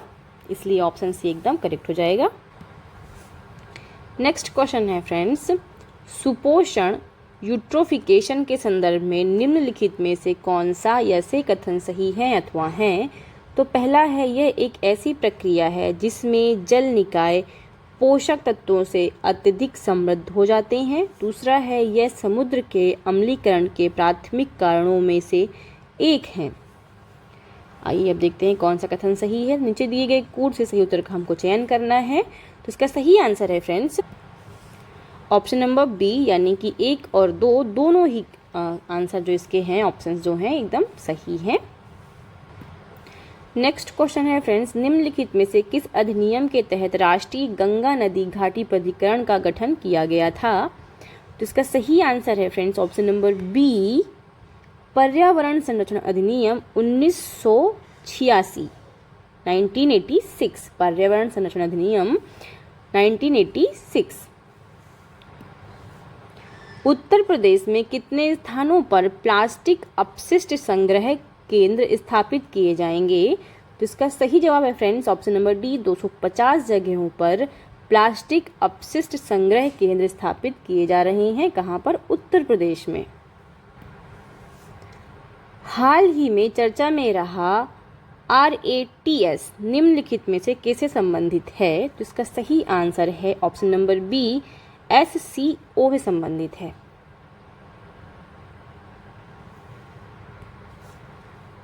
अब बढ़ते हैं अपने नेक्स्ट क्वेश्चन की ओर। तो भारत में सबसे बड़ा फ्लोटिंग ट्रीटमेंट वेटलैंड कौन सा है। ध्यान रखिएगा क्या पूछ रहा है, भारत में सबसे बड़ा फ्लोटिंग ट्रीटमेंट वेटलैंड कौन सा है। तो इसका सही आंसर है फ्रेंड्स निकनामपुर झील, यानी कि ऑप्शन ए एकदम सही आंसर है। प्रोजेक्ट टाइगर की शुरुआत कब की गई थी। हमारा नेक्स्ट क्वेश्चन है, प्रोजेक्ट टाइगर की शुरुआत कब की गई थी। तो भारत सरकार ने बाघों के संरक्षण को बढ़ावा देने के लिए 1 अप्रैल 1773 को प्रोजेक्ट टाइगर की शुरुआत की थी। तो इसका सही आंसर हो जाएगा फ्रेंड्स ऑप्शन नंबर बी, 1 अप्रैल 1973। सॉरी फ्रेंड्स 1973 है, ध्यान रखिएगा 1973। भारत के पहले अमृत सरोवर का उद्घाटन केंद्रीय अल्पसंख्यक मामलों के मंत्री ने उत्तर प्रदेश के रामपुर में किया है। तो सही आंसर इसका क्या होगा, मतलब किस डेट को उन्होंने किया है ये पूछ रहा है ये फ्रेंड्स। तो इसका सही आंसर है ऑप्शन नंबर बी, यानी कि 13 मई 2022 को केंद्रीय अल्पसंख्यक मामलों के जो मंत्री हैं उनका नाम है मुख्तार अब्बास नकवी। ध्यान रखिए क्या नाम है उनका, मुख्तार अब्बास नकवी। नेक्स्ट क्वेश्चन है फ्रेंड्स, उद्विकास के संदर्भ में निम्नलिखित कथनों में से कौन सा या से कथन सही है अथवा हैं। तो पहला है, उद्विकास के दौरान कोई भी वेरिएंट पूरी तरह से समाप्त नहीं होता है। दूसरा है, दवा प्रतिरोधी बैक्टीरिया का उद्विकास मानव जनित क्रिया का एक उदाहरण है। इसका सही आंसर है फ्रेंड्स ऑप्शन नंबर बी, 1 तथा 2 दोनों, यानी कि उद्विकास के संदर्भ में दोनों कथन हमारे एकदम क्या हैं, सही हैं। अब बढ़ते हैं नेक्स्ट क्वेश्चन की ओर फ्रेंड्स। नेक्स्ट क्वेश्चन है फ्रेंड्स हमारा, कार्टाजेना प्रोटोकॉल संरक्षण हेतु अपनाया गया है। तो इसका सही आंसर है ऑप्शन नंबर ए, जैव विविधता के संरक्षण हेतु कार्टाजेना प्रोटोकॉल को अपनाया गया है। अब बढ़ते हैं अपने अगले क्वेश्चन की ओर। हाल ही में भारत का पहला digital autism support network launch किया गया। तो फ्रेंड्स इसका सही आंसर है, भारत का पहला digital autism support network launch किया गया है Tata power community development trust द्वारा। ध्यान रखिएगा, Tata power community development trust द्वारा भारत का पहला डिजिटल ऑटिज्म सपोर्ट नेटवर्क को लॉन्च किया गया है। नेक्स्ट क्वेश्चन है फ्रेंड्स हमारा, प्रवाल का किस जीव के साथ सहजीवी संबंध होता है। तो इसका सही आंसर है, आई होप आप सब ने इसका सही आंसर टिक किया होगा, जूजेंथिली। नेक्स्ट क्वेश्चन है फ्रेंड्स हमारा, अमेजन फंड के बारे में निम्नलिखित कथनों में से कौन सा कथन सही नहीं है। कौन सा कथन सही नहीं है फ्रेंड्स, तो आइए देखते हैं। ऑप्शन ए है, अमेजन फंड एक REDD+ तंत्र है।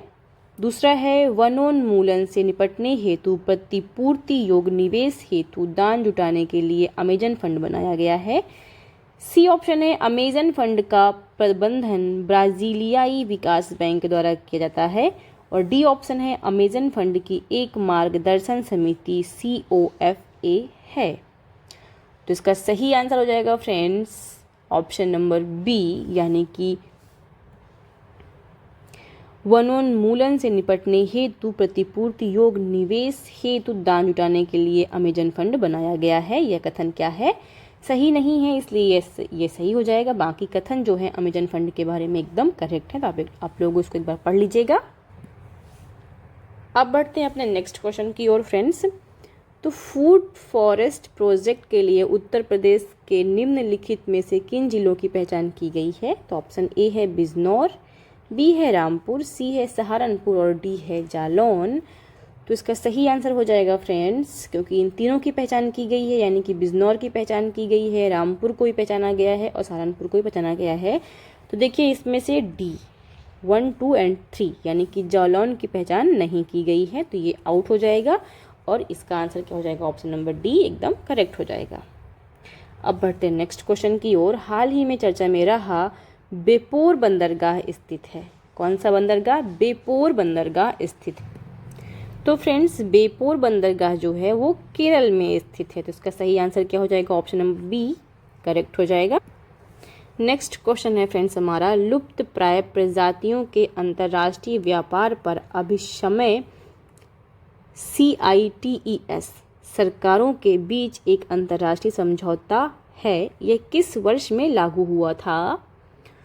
तो इसका सही आंसर है फ्रेंड्स ऑप्शन नंबर ए, यानी कि 1975। बढ़ते नेक्स्ट क्वेश्चन की ओर। नीचे दो कथन दिए गए हैं, एक को अभिकथन ए तथा दूसरे को कारण आर कहा गया है। अभिकथन है आपका, सल्फर डाइऑक्साइड के कारण आँख, गले और फेफड़ों में जलन होती है।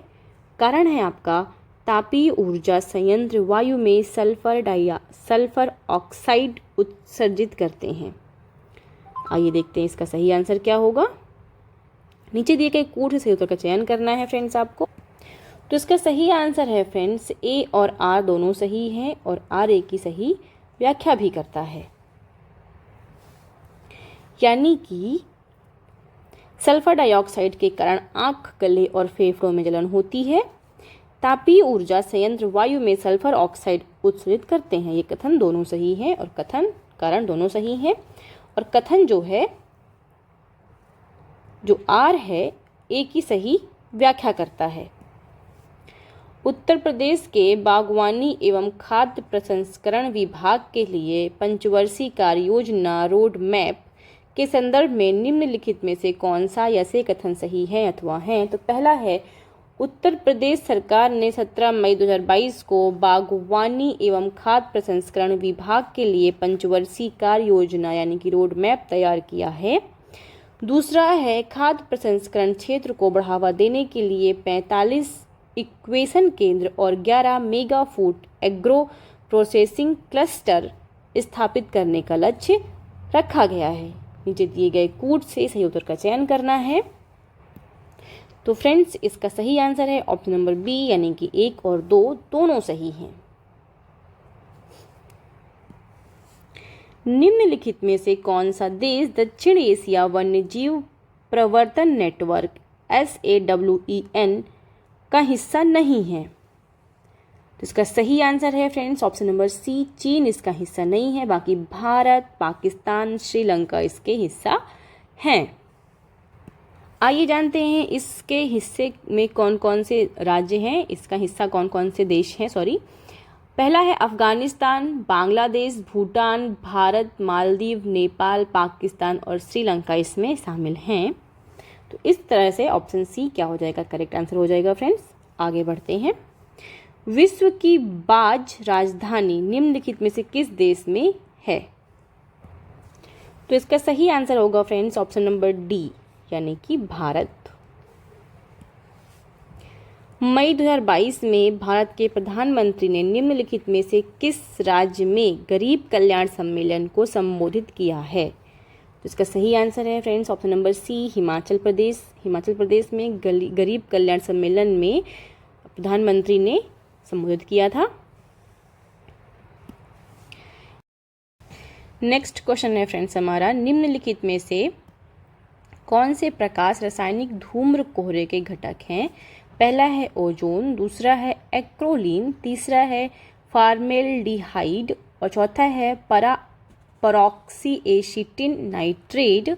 नीचे दिए गए कूट का प्रयोग कर सही उत्तर का चयन करना है। तो इसका सही उत्तर है फ्रेंड्स ऑप्शन नंबर डी यानी कि 1, 2, 3 एंड 4 चारों ऑप्शन एकदम करेक्ट हैं। आगे बढ़ते हैं। निम्नलिखित में से कौन सा ब्लैक कार्बन का स्रोत है?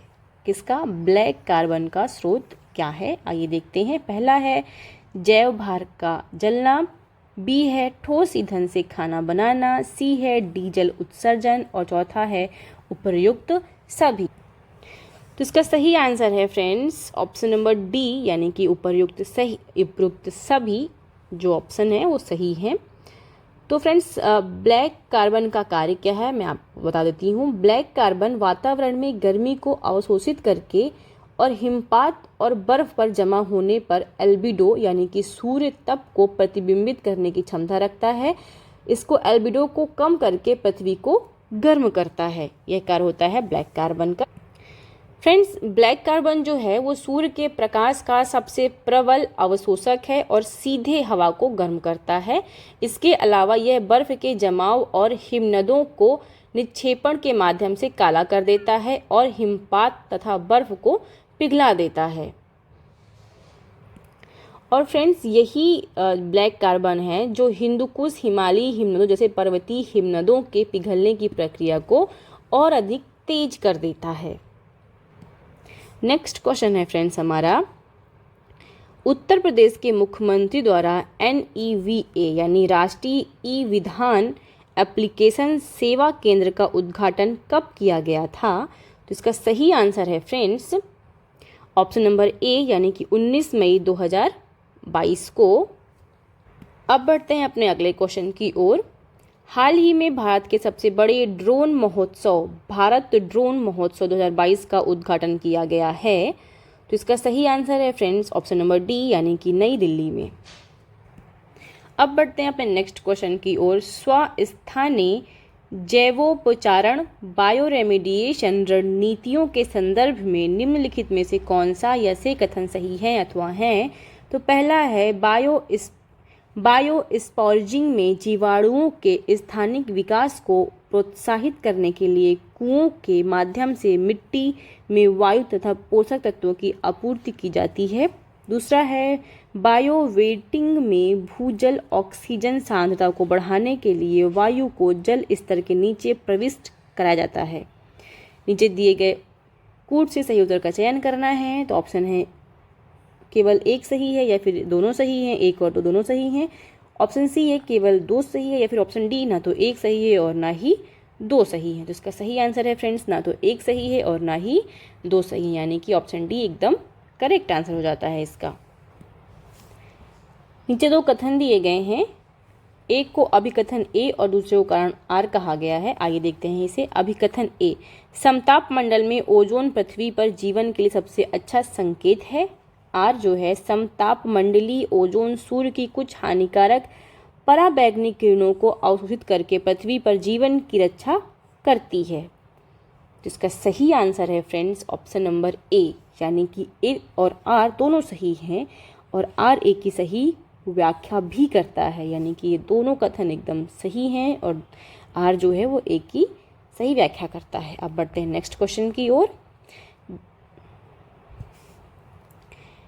देश का पहला फ्लोटिंग स्विमिंग पूल का निर्माण होगा कहाँ पर? ऑप्शन ए सरसैया घाट पर, बी कोनहारा घाट पर, सी खिड़किया घाट पर, या फिर डी उपरोक्त में से कोई नहीं।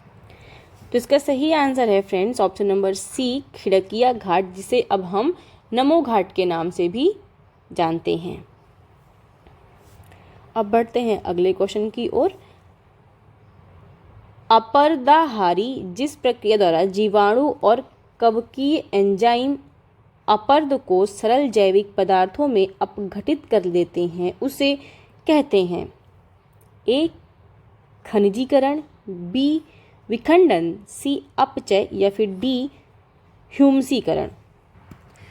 तो इस प्रक्रिया को क्या कहते हैं फ्रेंड्स? इस प्रक्रिया को कहते हैं अपचय। बिल्कुल भी नहीं, गलत है, मैंने जानबूझ के इसको गलत किया है। अपचय नहीं बोलेंगे फ्रेंड्स। तो इसका सही आंसर है फ्रेंड्स अपचय। ओके, ध्यान रखिएगा क्या है इसका सही आंसर, अपचय। मैं मजाक कर रही थी। ओके अच्छा, अगले क्वेश्चन की ओर बढ़ते हैं। कार्बन अधिग्रहण क्या है? कार्बन अधिग्रहण क्या है? ऑप्शन ए रेडियो कार्बन का उपयोग करके किसी वस्तु की आयु निर्धारित करने की विधि है कार्बन अधिग्रहण। बी वातावरण से कार्बन डाइऑक्साइड के कैप्चर, सिक्योर और स्टोर करने की एक प्रक्रिया है।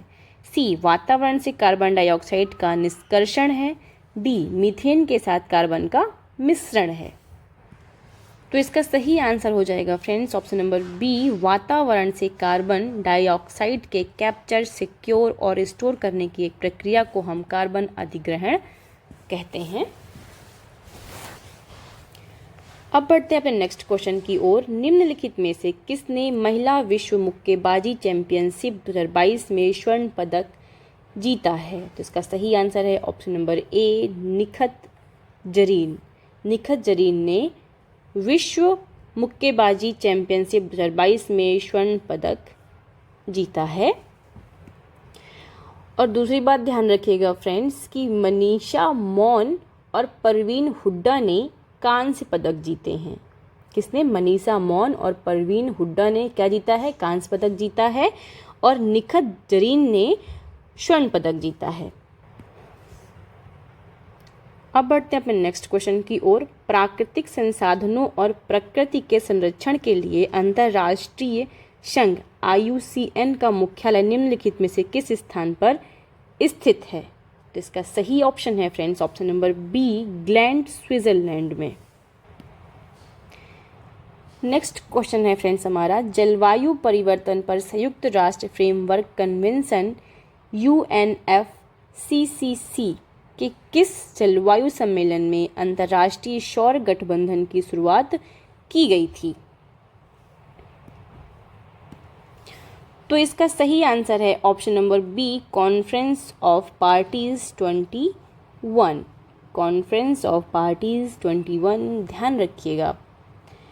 इसे 30 नवंबर 2015 को पेरिस में कॉन्फ्रेंस ऑफ पार्टीज 21 जलवायु सम्मेलन में 121 सौर संसाधन संपन्न देशों जो पूरी तरह से या आंशिक रूप से कर्क रेखा और मकर रेखा के बीच स्थित हैं के बीच आपसी सहयोग के लिए एक विशेष मंच के रूप में शुरू किया गया था। और फ्रेंड्स, यह जो प्रयास था वह भारत और फ्रांस का संयुक्त प्रयास था। ठीक है, मतलब भारत और फ्रांस ने मिलकर इस प्रयास को किया था। अब बढ़ते हैं अपने अगले क्वेश्चन की ओर। फलों और सब्जियों के लिए इंडो इजराइल उत्कृष्टता केंद्र निम्नलिखित में से किस स्थान पर स्थापित किया गया है? तो इसका सही आंसर है ऑप्शन नंबर डी, कन्नौज में। अब बढ़ते हैं अपने अगले क्वेश्चन की ओर। निम्नलिखित में से किस एक ने मई 2022 में अपनी रजत जयंती मनाई है? निम्नलिखित में से किस एक ने मई 2022 में अपनी रजत जयंती मनाई है? तो इसका सही आंसर है ऑप्शन नंबर ए, भारतीय अंतरिक्ष अनुसंधान संगठन ने अपनी अभी हाल ही में रजत जयंती मनाई है। तो फ्रेंड्स, भारतीय दूरसंचार नियामक प्राधिकरण की जो स्थापना है वह 20 फरवरी 1997 को भारतीय दूरसंचार नियामक प्राधिकरण अधिनियम 1997 द्वारा की गई थी। अगला क्वेश्चन है हमारा, निम्नलिखित में से कौन सा यूनेस्को की विश्व विरासत सूची में भारत का पहला मिश्रित विश्व विरासत स्थल है? तो इसका सही आंसर है ऑप्शन नंबर डी, कंचनजंगा राष्ट्रीय उद्यान जो है मिश्रित विश्व विरासत स्थल बना है। कंचनजंगा राष्ट्रीय उद्यान सिक्किम को यूनेस्को की विश्व विरासत सूची में भारत के पहले मिश्रित विश्व विरासत स्थल के रूप में अंकित किया गया है। भारत का पहला विश्व विरासत है, ये ध्यान रखिएगा। कंचनजंगा राष्ट्रीय उद्यान जो कहाँ पर है? सिक्किम में स्थित है। निम्नलिखित में से किस संगठन ने ब्लू कार्बन पहल शुरू की है? तो पहला है कंजर्वेशन इंटरनेशनल ने, बी है संयुक्त राष्ट्र ने, सी है अंतर्राष्ट्रीय प्राकृतिक संरक्षण संघ ने और डी है उपर्युक्त सभी ने। तो इसका सही आंसर है ऑप्शन नंबर डी, यानी कि उपर्युक्त सभी ने। 25 मई 2022 को उत्तर प्रदेश सरकार ने सूचित किया कि उसने 400 करोड़ का राजस्व अर्जित किया है। तो कहाँ से लिया है? तो आइए देखते हैं इसका सही आंसर क्या होगा। तो माइन मित्र पोर्टल द्वारा। ठीक है, ध्यान रखिएगा किस पोर्टल द्वारा लिया? तो माइन मित्र पोर्टल द्वारा अर्जित किया है। अब बढ़ते हैं अपने नेक्स्ट क्वेश्चन की ओर। निम्नलिखित में से कौन से दो सुमेलित हैं? तो यहाँ पर रामसर स्थल दिया है और यहाँ पर स्थान दिया हुआ है फ्रेंड्स। तो देखिए, आइए देखते हैं कौन सा सुमेलित है। तो अनसुपा झील उड़ीसा में है, एकदम सही है। वुंडुवूर पक्षी अभ्यारण्य जो है तमिलनाडु में है, ये भी एकदम सही है। ये भी एकदम सही है। ठाणे क्रीक महाराष्ट्र में है, ये भी एकदम सही है। चित्रागुंडी पक्षी अभ्यारण्य कर्नाटक में ना होकर के तमिलनाडु में है, तो ये क्या हो जाएगा? एकदम गलत। आइए देखते हैं कौन सा सही हो जाएगा हमारा। तो देखिए, इसमें सिर्फ दो दिए हैं, इसलिए पहला और दूसरा सही है। ठीक है, हालांकि ठाणे क्रीक भी महाराष्ट्र में एकदम सही है, लेकिन इसमें ऑप्शंस में 3 नहीं है, इसलिए हम ए ऑप्शन को चुनेंगे। प्रजातियों की प्रचुरता के संदर्भ में निम्नलिखित में से कौन सा या से कथन सही है अथवा हैं? तो पहला है अल्फा विविधता एक क्षेत्र के भीतर विभिन्न पारिस्थितिकी तंत्रों के लिए समग्र विविधता की माप है। दूसरा है बीटा विविधता पारिस्थितिकी तंत्रों के बीच विविधता की तुलना है, जिससे आमतौर पर पारिस्थितिक तंत्रों के बीच प्रजातियों की संख्या में परिवर्तन के रूप में मापा जाता है। नीचे दिए गए कूट से सही उत्तर का चयन कीजिए। आइए देखते हैं कूट। ऑप्शन ए केवल 1, ऑप्शन बी 1 तथा दोनों, ऑप्शन सी केवल 2 या फिर ऑप्शन डी ना तो 1 और ना ही 2। तो फ्रेंड्स, इसका सही आंसर है ऑप्शन नंबर सी, यानी कि बीटा विविधता पारिस्थितिकी तंत्रों के बीच विविधता की तुलना है, जिसे आमतौर पर पारिस्थितिकी तंत्रों के बीच प्रजातियों की संख्या में परिवर्तन के रूप में मापा जाता है। उत्तर प्रदेश मीडिया डायरेक्टरी 2022 का विशेष अंक किसने जारी किया है? तो इसका सही आंसर है सतीश महाना ने। नेक्स्ट क्वेश्चन है हमारा, राष्ट्रीय सौर मिशन के संदर्भ में निम्नलिखित कथनों में से कौन सा या से कथन सही है अथवा है? तो पहला है, इस मिशन को 2020 में शुरू किया गया था। दूसरा है, इस मिशन का लक्ष्य वर्ष 2030 तक ग्रिड से जुड़े 100 GW का सौर ऊर्जा संयंत्र स्थापित करना है। तो कौन सा सही आंसर है? तो इसका ऑप्शन नंबर डी एकदम सही है। ना तो एक ही सही, ना ही दूसरा सही है, क्योंकि इस मिशन को यानी कि राष्ट्रीय सौर मिशन को 11 जनवरी 2010 को शुरू किया गया था, ना कि 2020 को। तो ध्यान रखना है कब स्टार्ट किया गया था, 11 जनवरी 2010 को स्टार्ट किया गया था, और यहाँ पर 2022 हो जाएगा। ठीक है, 2022 तक ग्रिड से जुड़े 100 GW का सौर ऊर्जा संयंत्र स्थापित करना है। निम्नलिखित में से कौन से दो सुमेलित हैं? तो यहाँ पर प्रदूषक है और यहाँ पर रोग है, मतलब कौन सा रोग किस कारण से हो जाता है? तो जो मीनामाता रोग है वो मिथाइल मरकरीज के कारण होता है। ठीक है, इसके बाद कैडमियन विषाक्तता है वो इटाई रोग है, उसके कारण, मतलब कैडमियम विषाक्तता जो प्रदूषक है उसके कारण इटाई नामक रोग हो जाता है। और जो ये ब्लू बेबी सिंड्रोम नामक रोग है वो होता है उच्च नाइट्रेट संदूषण के कारण, ध्यान रखिएगा। और जो चौथा नंबर है न्यूमोकोनियोसिस नामक जो रोग है कोयला और धूल कण के कारण होता है। तो यहाँ पर हम देख पा रहे हैं कि हमें सिर्फ दो ही ऑप्शन सुमेलित मिले हैं, यानी कि पहला और चौथा। तो देखते हैं किसमें है, तो पहला और चौथा यानी कि बी ऑप्शन एकदम करेक्ट हो जाएगा फ्रेंड्स, बी ऑप्शन एकदम करेक्ट हो जाएगा। 14 मई 2022 को दूरसंचार विभाग द्वारा निम्नलिखित में से कौन सा पोर्टल लॉन्च किया गया है? तो इसका सही आंसर है फ्रेंड्स गतिशक्ति संचार पोर्टल जो है 14 मई 2022 को दूरसंचार विभाग द्वारा लॉन्च किया गया है। अब बढ़ते हैं अपने अगले क्वेश्चन की ओर। निजी क्षेत्र के औद्योगिक पार्क के संदर्भ में निम्नलिखित में से कौन सा या से कथन सही है अथवा हैं? पहला है, उत्तर प्रदेश सरकार ने घोषणा की कि राज्य के 15 शहरों में निजी क्षेत्र के औद्योगिक पार्क विकसित किए जाएंगे। दूसरा है, योजना के प्रारंभिक चरण में निजी औद्योगिक पार्क PIP के अंतर्गत आने वाले उद्योगों में केवल कपड़ा रेडीमेड गारमेंट उद्योग शामिल हैं। नीचे दिए गए कूट से सही उत्तर का चयन करना है, आइए देखते हैं। तो इसका सही आंसर है फ्रेंड्स ऑप्शन नंबर ए, यानी कि केवल एक सही है। उत्तर प्रदेश सरकार ने घोषणा की कि राज्य के 15 शहरों में निजी क्षेत्र के औद्योगिक पार्क विकसित किए जाएंगे, यह एकदम कथन सही है। नेक्स्ट क्वेश्चन की ओर चलते हैं फ्रेंड्स। रेड डाटा बुक के विषय में निम्नलिखित में से कौन सा कथन सही नहीं है? ध्यान रखिएगा, यहाँ पे पूछ रहा है कौन सा कथन सही नहीं है। आइए देखते हैं। पहला है, यानी कि ए ऑप्शन है, यह विश्व भर में अपनाई जाने वाली सभी भयावह प्रथाओं का सार्वजनिक डेटा है। बी है, इसमें लुप्त प्राय वनस्पतियों और जीवों की सूची शामिल है। सी है, यह एक सार्वजनिक दस्तावेज है जिसमें पौधों और जंतुओं की दुर्लभ प्रजातियों को सूचित किया गया है या फिर प्रजातियों की सूची है। डी है, यह पहली बार वर्ष 1966 में जारी किया गया था। तो इसका सही आंसर है ऑप्शन ए, यानी कि ये सही नहीं है। रेड डाटा बुक जो है वह एक सार्वजनिक दस्तावेज है जो पौधों, जानवरों, वनस्पतियों तथा जीवों की लुप्त प्राय एवं दुर्लभ प्रजातियों को सूचीबद्ध करता है। इस तरीके से ये सारे ऑप्शन सही हो जाते हैं और ऑप्शन नंबर ए जो है ये सही नहीं है। तो इसके लिए यही क्वेश्चन का आंसर हो जाएगा।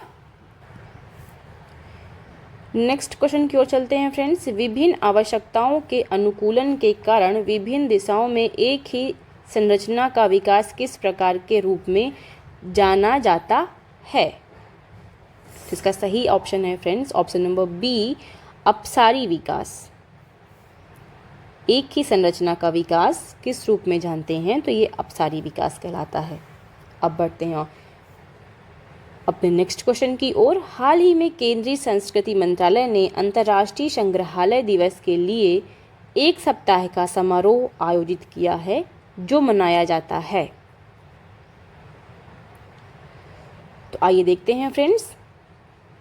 18 जून 2022 को ऑप्शन ए है, बी है 20 जून 2022 को, सी है 18 जून 2022 को, 18 मई 2022 को, और डी है 20 मई 2022 को। तो इसका सही आंसर है फ्रेंड्स ऑप्शन नंबर सी, यानी कि 18 मई 2022 को अंतर्राष्ट्रीय संग्रहालय दिवस मनाते हैं, 18 मई 2022 को। आज़ादी का अमृत महोत्सव के उपलक्ष्य में 18 मई 2022 को आगामी अंतर्राष्ट्रीय संग्रहालय दिवस के अवसर पर संस्कृति मंत्रालय ने 16 मई से 20 मई 2022 तक अपने संग्रहालयों में एक सप्ताह तक चलने वाले उत्सव का आयोजन किया था। इस तरह से यह कथन एकदम सही हो जाता है। ओके, अब बढ़ते हैं अगले क्वेश्चन की ओर। सही फसल अभियान समर्पित है, तो इसका सही आंसर है ऑप्शन नंबर सी, जल तनाव वाले क्षेत्रों से संबंधित कृषकों को। अब बढ़ते हैं अपने अगले क्वेश्चन की ओर। कोयला गैसीकरण प्रक्रिया के दौरान निम्नलिखित में से कौन सी गैस उत्सर्जित होती है, तो इसका सही आंसर है friends option number D, carbon monoxide. ठीक है, कोयला गैसीकरण प्रक्रिया के दौरान कार्बन मोनोऑक्साइड उत्सर्जित होती है, मीथेन उत्सर्जित होती है, हाइड्रोजन उत्सर्जित होती है और जलवाष्प भी उत्सर्जित होती है। यानी कि आपको ऑप्शन नंबर डी 1, 2, 3 एंड 4 चारों के चारों ऑप्शन आपके सही हो जाएंगे। अब बढ़ते हैं अपने अगले क्वेश्चन की ओर। हाल ही में निम्नलिखित में से किस जिले का नाम बदलकर वशिष्ठ नगर करने का प्रस्ताव पुनः उत्तर प्रदेश राजस्व परिषद को भेजा गया है, तो इसका सही उत्तर है फ्रेंड्स ऑप्शन नंबर सी, बस्ती का नाम बदलकर अब वशिष्ठ रखा जाएगा। और उत्तर प्रदेश की गवर्नमेंट सारे टाइम इतना ही कार्य करती रहेगी कि हर जगह का नाम चेंज करना। चलो कोई हमें क्या है, आगे बढ़ते हैं। तो फ्रेंड्स अब बढ़ते हैं अपने अगले क्वेश्चन की ओर। तो देखिए इधर एक तरफ लिखा है फसल और दूसरी तरफ लिखा है रोग, मतलब किस फसल में कौन सा रोग लगता है ये जानेंगे हम। और इसके साथ मैं आपको बताऊंगी इसके लक्षण कि किस तरह से दिखता है, हम किसे समझें कि इसमें ये रोग है। तो फ्रेंड्स देखो चावल, ठीक है, चावल में जो रोग है, चावल के रोग का नाम है ब्लास्ट।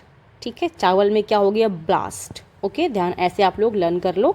चावल में कौन सा रोग लगता है, ब्लास्ट। अब इसको हम जानेंगे कैसे कि इसमें चावल में रोग लग गया है, यानी कि धान में रोग लग गया है।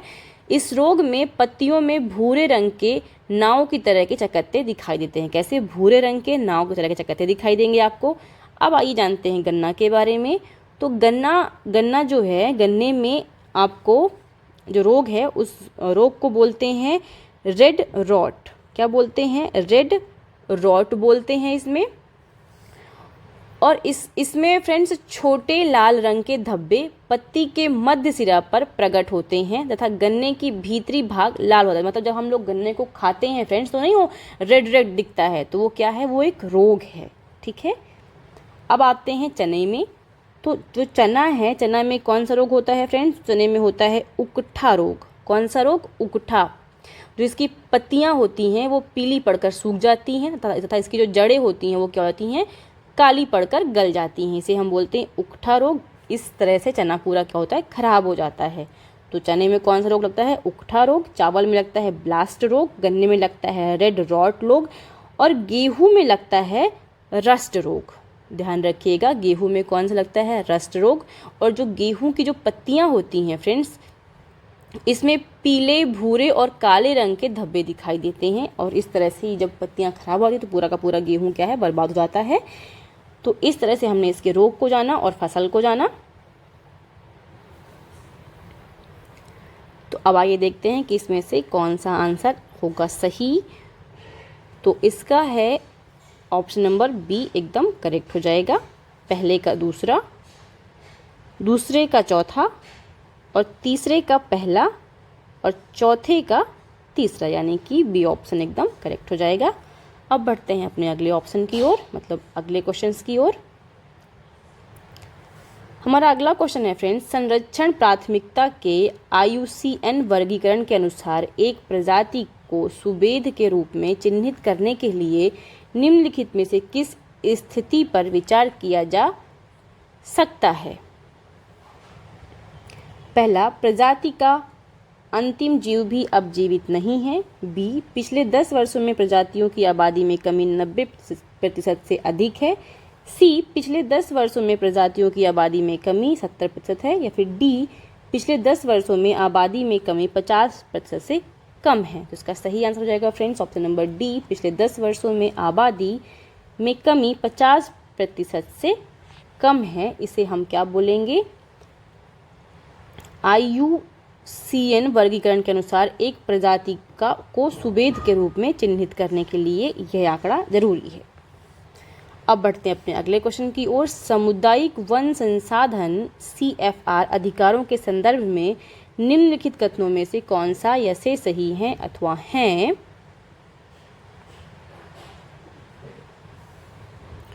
तो इसका सही आंसर हो जाएगा फ्रेंड्स, सही आंसर की ही बात कर लेते हैं। इसका सही आंसर हो जाएगा, प्रत्येक CFR क्षेत्र में समुदाय और उसके पड़ोसी गांवों द्वारा मान्यता प्राप्त पहचान योग्य स्थलों के साथ एक प्रथागत सीमा होती है। बस यही सही है, ये वाला गलत है, यानी कि दूसरा सही है। तो इस प्रकार ऑप्शन ए एकदम करेक्ट हो जाना है।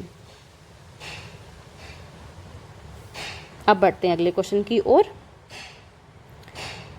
मई 2022 में मालन नदी के पुनरुद्धार का अभियान निम्नलिखित में से कहाँ के जिला मजिस्ट्रेट द्वारा शुरू किया गया था? कौन सी नदी का बात हो रहा है फ्रेंड्स यहाँ पे? मालन नदी, ठीक है। तो इसका सही आंसर है फ्रेंड्स बिजनौर। अब आगे बढ़ते हैं। कराकोरम विसंगति क्या है? यह संदर्भित करती है। कराकोरम क्या है और यह संदर्भित करती है कराकोरम विसंगति, ठीक है। आइए देखते हैं। आसपास के क्षेत्र में ग्लेशियरों के कम होने की तुलना में इस क्षेत्र में ग्लेशियरों की वृद्धि को, बी ऑप्शन है कराकोरम श्रृंखला में हिमस्खलन की घटनाओं में वृद्धि को, सी है कराकोरम पहाड़ों में दुर्लभ प्रवासी पक्षी प्रजातियों की उपस्थिति को, या फिर डी है अधिक ऊंचाई पर स्थित पर्वतमालाओं की तुलना में कराकोरम श्रृंखला में ग्लोबल वार्मिंग के कारण ग्लेशियर का अधिक पिघलने को। तो फ्रेंड्स इसका सही आंसर हो जाएगा ऑप्शन नंबर ए, यानी कि आसपास के क्षेत्र में ग्लेशियर के कम होने की तुलना में इस क्षेत्र में ग्लेशियरों की वृद्धि को हम कराकोरम विसंगति कहते हैं। कराकोरम विसंगति को हिमालय की अन्य निकटवर्ती पर्वत श्रृंखलाओं और दुनिया की अन्य पहाड़ी श्रृंखलाओं में हिमनद के घटने के विपरीत केंद्रीय कराकोरम में ग्लेशियरों की स्थिरता या असंगत वृद्धि के रूप में जाना जाता है। इसीलिए हम क्या बोलते हैं? इसे कराकोरम विसंगति कहते हैं। अगला क्वेश्चन है हमारा, निम्नलिखित में से कौन सा कशेरुकी असमतापी है? तो इसका सही आंसर है ऑप्शन नंबर बी, मछली। मछली कैसी है? कशेरुकी असमतापी है, यानी कि मछली एक शीत रक्ती जीव है। निम्नलिखित में से कौन सा यसे सागरमाला परियोजना के स्तंभ हैं अथवा हैं? तो पहला है पत्तन आधुनिकीकरण और नए पत्तन का विकास, दूसरा है बंदरगाह जनित औद्योगिकरण, तीसरा है तटीय नौ परिवहन और अंतर्देशीय जल परिवहन, चौथा है तटीय सामुद्रिक विकास, सामुदायिक विकास। तो इसका सही आंसर है फ्रेंड्स ऑप्शन नंबर सी, पहला, दूसरा, तीसरा तथा चौथा, ये तीनों ऑप्शन क्या हैं? एकदम सही हैं। BSE ग्रीनेक्स सूचकांक आंकलन करता है। तो इसका सही आंसर है friends option number A, carbon प्रदर्शन का। BSE ग्रीनेक्स जो है कार्बन प्रदर्शन का आकलन करता है। अब तो नेक्स्ट क्वेश्चन है फ्रेंड्स हमारा, इको सेंसिटिव जोन के संदर्भ में निम्नलिखित में कौन सा यसे कथन सही है अथवा हैं? तो तो पहला है, इन्हें जैव विविधता संरक्षण अधिनियम 2002 के तहत अधिसूचित किया गया है। दूसरा है, एक बार किसी क्षेत्र को ESZ घोषित किए जाने के बाद और अधिक गिरावट को रोकने के लिए चल रही कृषि गतिविधियों पर रोक लगाने की आवश्यकता होती है। नीचे दिए गए कूट से सही उत्तर का चयन करना है। तो इसका सही उत्तर है फ्रेंड्स, ना तो 1 और ना ही 2, यानी कि ऑप्शन नंबर डी एकदम सही हो जाएगा। नेक्स्ट क्वेश्चन है फ्रेंड्स हमारा, हाल ही में केंद्रीय सड़क एवं परिवहन मंत्रालय ने ग्रीन फील्ड इकोनॉमिक कॉरिडोर के निर्माण की मंजूरी दी है। तो इसका सही आंसर है friends option number A, Ghaziabad से कानपुर तक। कहाँ से? गाजियाबाद से कानपुर तक। हेलो फ्रेंड्स, तो अब हम तो हम बढ़ेंगे अपने नेक्स्ट क्वेश्चन की ओर। निम्नलिखित में से कौन सा एक सुमेलित नहीं है? ध्यान रखिए क्या पूछ रहा है, कौन सा एक सुमेलित नहीं है। यहाँ पे कवक के नाम लिखे, यहाँ पर प्रकार लिखा हुआ। तो पहला है लाइकेन, तो ये क्या है? सहजीवी है। मोरचेला जो है वो परजीवी नहीं है, ठीक है, तो ये क्या हो जाएगा? इसका सही आंसर हो जाएगा। अब देखते हैं, पॉक्सीनिया जो है वो परजीवी है, एकदम सही है। पेंसिलियम जो है ये कैसा है? मृतोपजीवी है। और जो ये मोरचेला है फ्रेंड्स, ये भी कैसा है? तो ये मोरचेला जो है ये भी मृतोपजीवी प्रकार है, ठीक है, ध्यान रखिएगा। तो ये किस प्रकार का है कवक? मृतोपजीवी है। और पेंसिलिनिया भी कैसा है? मृतोपजीवी है। लेकिन लाइकेन सहजीवी है और पॉक्सीनिया जो है परजीवी है। तो इस प्रकार इसका ऑप्शन नंबर बी एकदम सही हो जाता है। अब बढ़ते हैं अगले क्वेश्चन की ओर। निम्नलिखित में से कौन सा अनावृतबीजी का उदाहरण है? तो फ्रेंड्स इसका सही आंसर है साइकस। साइकस जो है वो अनावृतबीजी का उदाहरण है, बाकी सब ये आवृतबीजी का उदाहरण है। Association of Asian election authority के संदर्भ में निम्नलिखित में से कौन सा ऐसे कथन सही हैं अथवा हैं? तो पहला है, भारत को फिलीपींस के बाद वर्ष 2022 से 2024 के लिए AAFA के अध्यक्ष के रूप में चुना गया है, यानी एशियन इलेक्शन अथॉरिटी के रूप में चुना गया है। दूसरा है, रूस, उज्बेकिस्तान, श्रीलंका, मालदीव, ताइवान और फिलीपींस इसके कार्यकारी सदस्य हैं। आइए अब देखते हैं इसका सही आंसर क्या है। तो इसका सही आंसर है फ्रेंड्स ऑप्शन नंबर बी, यानी कि 1 तथा 2 दोनों कथन क्या हैं? एकदम सही हैं। अब बढ़ते हैं अपने अगले क्वेश्चन की ओर। हाल ही में उत्तर प्रदेश के निम्नलिखित महाविद्यालयों में से किसे सांस्कृतिक विश्वविद्यालय का दर्जा प्राप्त हुआ है? तो इसका सही आंसर है फ्रेंड्स भातखंडे संगीत विश्वविद्यालय का, याद रखिएगा इसको। नेक्स्ट क्वेश्चन है फ्रेंड्स, 16 वनस्पति के संदर्भ में निम्नलिखित में से कौन सा ऐसे कथन सही है अथवा हैं? तो पहला है, इसे 25 से 30 फीट ऊंचाई वाले बौने पेड़ होते हैं। 16 नीलगिरी के ऊपरी विस्तार में अन्नामलाई और हिमालय में पाए जाते हैं। तो इसका सही आंसर है फ्रेंड्स ऑप्शन नंबर ए, यानी कि केवल एक ऑप्शन सही है, यानी 16 वनस्पति 25 से 30 फीट ऊंचाई वाले बौने पेड़ होते हैं। तो फ्रेंड्स जो 16 है वो बता देती हूँ कहाँ कहाँ पाया जाता है। 16 तमिलनाडु और केरल राज्यों में नीलगिरी, अन्नामलाई, पालनी हिल्स, कालाकांडू, मुंडनतुराई और कन्याकुमारी के ऊपरी विस्तार में पाए जाते हैं। और ये ध्यान रखिएगा फ्रेंड्स कि ये हिमालय में नहीं पाए जाते हैं, इस कारण ये कथन क्या हो गया है? गलत हो गया है। निम्नलिखित तत्वों या यौगिकों में से कौन से तत्व या यौगिक वाहनों द्वारा वातावरण में उत्सर्जित होते हैं? तो इसका सही आंसर है सल्फर। पारा, वाष्पशील कार्बनिक यौगिक और जलवाष्प, यानी कि ये चारों। अब देखते हैं कि इसका सही आंसर कौन सा होगा।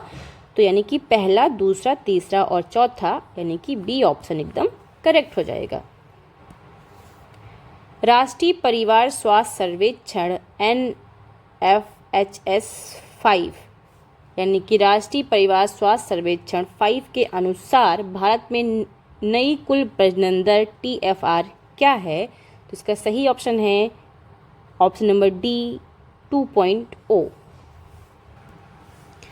नेक्स्ट क्वेश्चन है हमारा, वन्यजीव संरक्षण अधिनियम 1972 के अनुसार वर्मिन निम्नलिखित में से किस अनुसूची के अंतर्गत सूचीबद्ध है? तो इसका सही आंसर है ऑप्शन नंबर सी, यानी कि 5वीं अनुसूची के अंतर्गत ये वर्मिन सूचीबद्ध है। आइए जानते हैं कि वर्मिन किसे कहते हैं। तो वर्मिन अनुसूची 5 में सूचीबद्ध जानवरों को वर्मिन कहते हैं। वर्मिन यानी कि पीड़क, यानी कि जिन जानवरों को वध किया जा सके, जिनका शिकार, वध गलत शब्द हो जाएगा, जिनका शिकार किया जा सके। जैसे आप लोग मुर्गा मछली खाते हो, ठीक है, तो ये सब किस में आएंगे? अनुसूची 5 में आते हैं। इन्हें क्या बोलते हैं? वर्मिन, जो पीड़क हैं। आइए देखते हैं अपने अगले क्वेश्चन को। सूची 1 को सूची 2 से सुमेलित करना है। देखिए, सूची 1 में सम्मेलन लिखा हुआ है और सूची 2 में स्थान लिखे हुए हैं। तो COP27 का सम्मेलन कहाँ पर हुआ था? तो इसका सम्मेलन हुआ था मिस्र में, ठीक है। COP26 का सम्मेलन कहाँ हुआ था? तो COP26 का सम्मेलन हुआ था यूनाइटेड किंगडम में।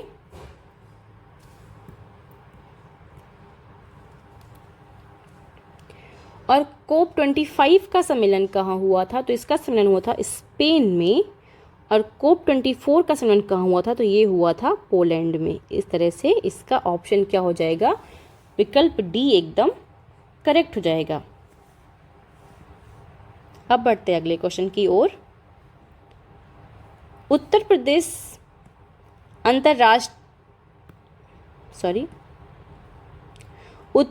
अंतर्राष्ट्रीय पदक विजेता सीधी भर्ती नियम 2022 के संदर्भ में निम्नलिखित में से कौन सा या से कथन सही है अथवा हैं? तो पहला है, उत्तर प्रदेश सरकार ने अंतर्राष्ट्रीय खेलों में पदक विजेताओं की सीधे 24 राजपत्रित पदों पर नियुक्ति के प्रस्ताव को स्वीकृति प्रदान की है। ये 24 पद ग्रामीण विकास, माध्यमिक शिक्षा, बेसिक शिक्षा, पंचायती राज, युवा कल्याण जैसे 5 अलग अलग विभाग के हैं। अब आइए देखते हैं इनमें से कौन सा कथन सही है। तो देखिए, ऑप्शन ए लिखा हुआ है केवल 1, ऑप्शन बी है ना तो दोनों, ऑप्शन सी केवल 2, ऑप्शन डी ना तो 1 और ना ही 2। तो इसका सही आंसर है ऑप्शन नंबर ए, यानी कि 127, यानी कि ऑप्शन ए केवल 1। नेक्स्ट क्वेश्चन है हमारा, साइपरमेथ्रिन और कार्बेडाजिन उदाहरण हैं। तो इसका सही आंसर है ऑप्शन नंबर सी, कीटनाशक के। आगे बढ़ते हैं। निम्नलिखित में से UNFCCC के किस कॉन्फ्रेंस ऑफ पार्टीज COP ने हरित जलवायु कोष GCF की स्थापना की गई थी? तो इसका सही आंसर है ऑप्शन नंबर ए, COP16 में, ठीक है। आगे बढ़ते हैं नेक्स्ट क्वेश्चन की ओर। मई 2022 में नीति आयोग के उपाध्यक्ष के रूप में किसे नियुक्त किया गया था? तो इसका सही आंसर है सुमन बेरी को नियुक्त किया गया था। नीति आयोग के उपाध्यक्ष के रूप में सुमन बेरी को नियुक्त किया गया था फ्रेंड्स, और इन्होंने राजीव कुमार का स्थान लिया है। आगे बढ़ते हैं। उत्तर प्रदेश का ऑपरेशन कायाकल्प संबंधित है। तो ऑपरेशन कायाकल्प संबंधित है स्कूली शिक्षा की गुणवत्ता को बढ़ाने से, यानी कि स्कूली शिक्षा से। पेंगोलिन के संदर्भ में निम्नलिखित में से कौन सा या से कथन सही है अथवा हैं? तो पहला है, भारतीय पेंगोलिन को गंभीर रूप से संकटग्रस्त के रूप और चीनी पेंगोलिन को संकटग्रस्त के रूप में सूचीबद्ध किया गया है। दूसरा है, भारतीय पेंगोलिन वन्यजीव संरक्षण अधिनियम 1972 के अनुसूची 1 के तहत संरक्षित है। तो आइए देखते हैं इसका सही आंसर क्या होगा। तो इसका सही आंसर है ऑप्शन नंबर सी, केवल 2, यानी कि दूसरा कथन एकदम सही है। और यहाँ पर पहला कथन इसलिए गलत है क्योंकि भारतीय पेंगोलिन को संकटग्रस्त के रूप में रखा गया है, और जबकि चीनी पेंगोलिन को गंभीर संकटग्रस्त के रूप में रखा गया है। और यहाँ पर इसने क्या किया, उल्टा कर दिया है, इसलिए कथन क्या हो गया है, गलत हो गया है। ठीक है, आगे बढ़ते हैं।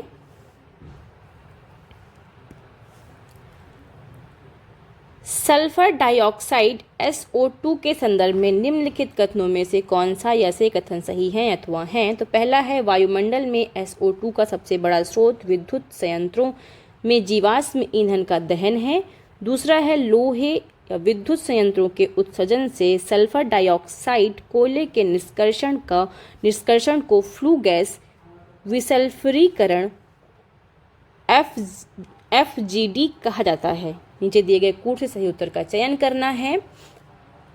तो इसका सही आंसर है ऑप्शन नंबर बी, यानी कि 1 तथा 2 दोनों ही कथन क्या हैं, एकदम सही है। अब बढ़ते हैं अपने अगले प्रश्न की ओर। तो हमारा अगला प्रश्न है फ्रेंड्स, वर्ष 2022 में ऑपरेशन सतर्क निम्नलिखित में से किस सशस्त्र बल द्वारा शुरू किया गया था? कौन सा ऑपरेशन फ्रेंड्स? तो ऑपरेशन सतर्क। तो ऑपरेशन सतर्क जो है वो रेलवे सुरक्षा बल द्वारा शुरू किया गया था। तो इसका ऑप्शन बी सही हो जाएगा, रेलवे सुरक्षा बल द्वारा शुरू किया गया था। निम्नलिखित में से कौन सा पिरामिड सदैव सीधा होता है? तो ऊर्जा पिरामिड जो है वो हमेशा सीधा होता है।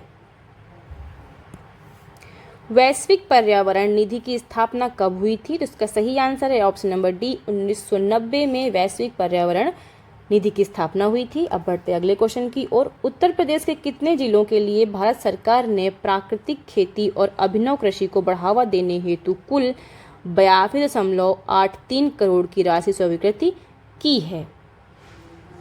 तो इसका सही आंसर है फ्रेंड्स ऑप्शन नंबर डी, यानी कि 35।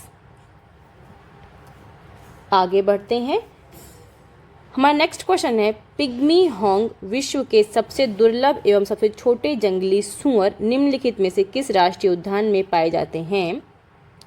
तो इसका सही आंसर है ऑप्शन नंबर ए, मानस राष्ट्रीय उद्यान में पिग्मी होंग पाए जाते हैं, जो विश्व के सबसे दुर्लभ एवं सबसे छोटे जंगली सूअर हैं। निम्नलिखित में से कौन सा वृक्षों, झाड़ियों, लताओं और अन्य 12मासी लकड़ी पादपों की खेती और प्रबंधन का अध्ययन है?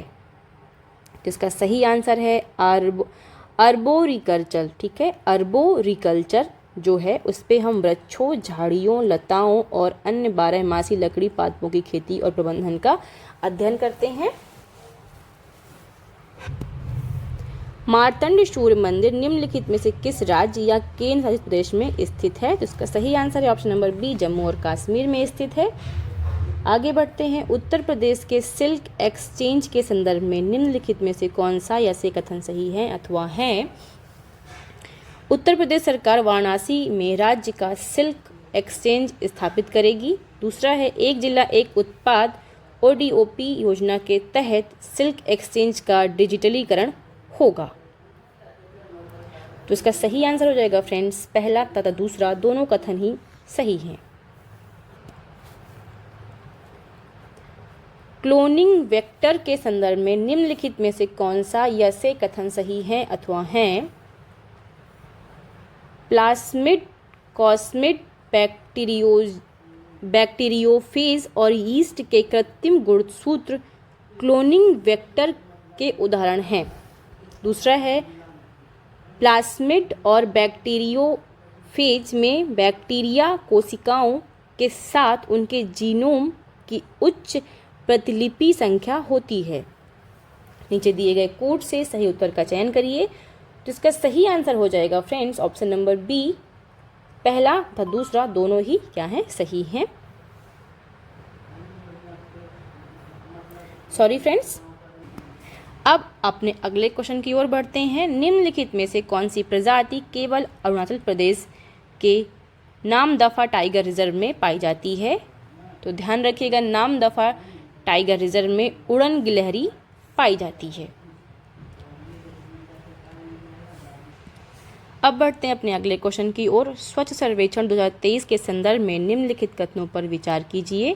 तो पहला है, सर्वेक्षण की थीम वेस्ट टू वेल्थ है। दूसरा है, इस सर्वे के तहत वार्डों की रैंकिंग भी की जाएगी। तीसरा है, खुले में पेशाब और खुले में थूकना सर्वेक्षण के संकेतक नहीं है। चौथा है, ये आवास और शहरी मामलों के मंत्रालय द्वारा आयोजित किया जाता है? नीचे दिए गए कूट से सही उत्तर का चयन करना है। तो इसका सही आंसर हो जाएगा फ्रेंड्स ऑप्शन नंबर सी, यानी कि पहला, दूसरा और चौथा कथन एकदम सही हो जाएगा और ये तीसरा कथन गलत हो जाएगा। हमारा नेक्स्ट क्वेश्चन है, नीचे दो कथन दिए गए हैं, एक को कथन ए तथा दूसरे को कारण आर कहा गया है। तो कथन है हमारा, सूर्य तप जैवमंडलीय पारिस्थितिकी तंत्र के लिए सबसे महत्वपूर्ण ऊर्जा स्रोत है। दूसरा है, सौर विकिरण हरे पौधे द्वारा भोजन तथा रासायनिक ऊर्जा में परिवर्तित हो जाते हैं। तो आइए देखते हैं इसका सही उत्तर क्या होगा। तो इसका सही उत्तर है फ्रेंड्स आर, ए तथा आर दोनों सही हैं और जो आर है जो कारण है वो कथन की एकदम सही व्याख्या करता है। रॉयल बंगाल टाइगर की IUCN की स्थिति क्या है? तो रॉयल बंगाल टाइगर की जो IUCN की स्थिति है वो है संकटग्रस्त। ध्यान रखिएगा। तो इसका ऑप्शन नंबर बी एकदम सही हो जाएगा। आगे बढ़ते हैं नेक्स्ट क्वेश्चन की ओर। हाल ही में निम्नलिखित में से किस स्थान पर भारत के प्रधानमंत्री ने विश्व के पहले लिक्विड नैनो यूरिया LNU संयंत्र का उद्घाटन किया है? तो इसका सही आंसर है फ्रेंड्स ऑप्शन नंबर सी, यानी कि कलोल में। तो फ्रेंड्स अब ये कलोल कहाँ पर है? तो ये कलोल है गुजरात में और ये दुनिया का पहला लिक्विड नैनो यूरिया है, आपको ये भी ध्यान रखना है। डुंगोंग के लिए भारत का पहला संरक्षण रिजर्व कहाँ स्थापित किया गया है? तो इसका सही आंसर है friends option number A, Mannar की खाड़ी में। आगे बढ़ते हैं फ्रेंड्स। अम्ल वर्षा के संदर्भ में निम्नलिखित में से कौन सा यसे कथन सही है अथवा हैं? तो पहला है, वायुमंडल में सल्फर और नाइट्रोजन ऑक्साइड का उत्सर्जन अम्ल वर्षा का कारण है। दूसरा है, अम्ल वर्षा मृदा से एल्यूमिनियम के निक्षालन का कारण बनती है। तो ये दोनों कथन सही हैं, यानी कि ऑप्शन नंबर बी, पहला और दूसरा दोनों ही सही हो जाएंगे। अब बढ़ते हैं अपने अगले क्वेश्चन की ओर, जो कि हमारा अंतिम सवाल है। उत्तर प्रदेश का सांस्कृतिक विभाग एक सामुदायिक रेडियो स्टेशन स्थापित करने जा रहा है, इसका नाम है? तो इसका नाम है जय घोष। फिर से पढ़िए क्वेश्चन। उत्तर प्रदेश का सांस्कृतिक विभाग एक सामुदायिक रेडियो स्टेशन स्थापित करने जा रहा है, जिसका नाम क्या है? इसका नाम है जय घोष। तो मैं उम्मीद करती हूँ फ्रेंड्स आपको आज कि ये सीरीज़ पसंद आई होगी और आप मुझे कमेंट बॉक्स में कमेंट करके ज़रूर बताइएगा कि आपने कितने अटैम्प्ट किए और आपके कितने क्वेश्चन सही हुए हैं। और अगर आपके क्वेश्चन ज़्यादा गलत हो रहे हैं तो आपको उस पर थोड़ा वर्क करने की अभी ज़रूरत है, क्योंकि अभी आपके पास पूरे 28-29 दिन बचे हुए हैं। ठीक है, तो ऑल द बेस्ट फ्रेंड्स। जय हिंद, जय भारत।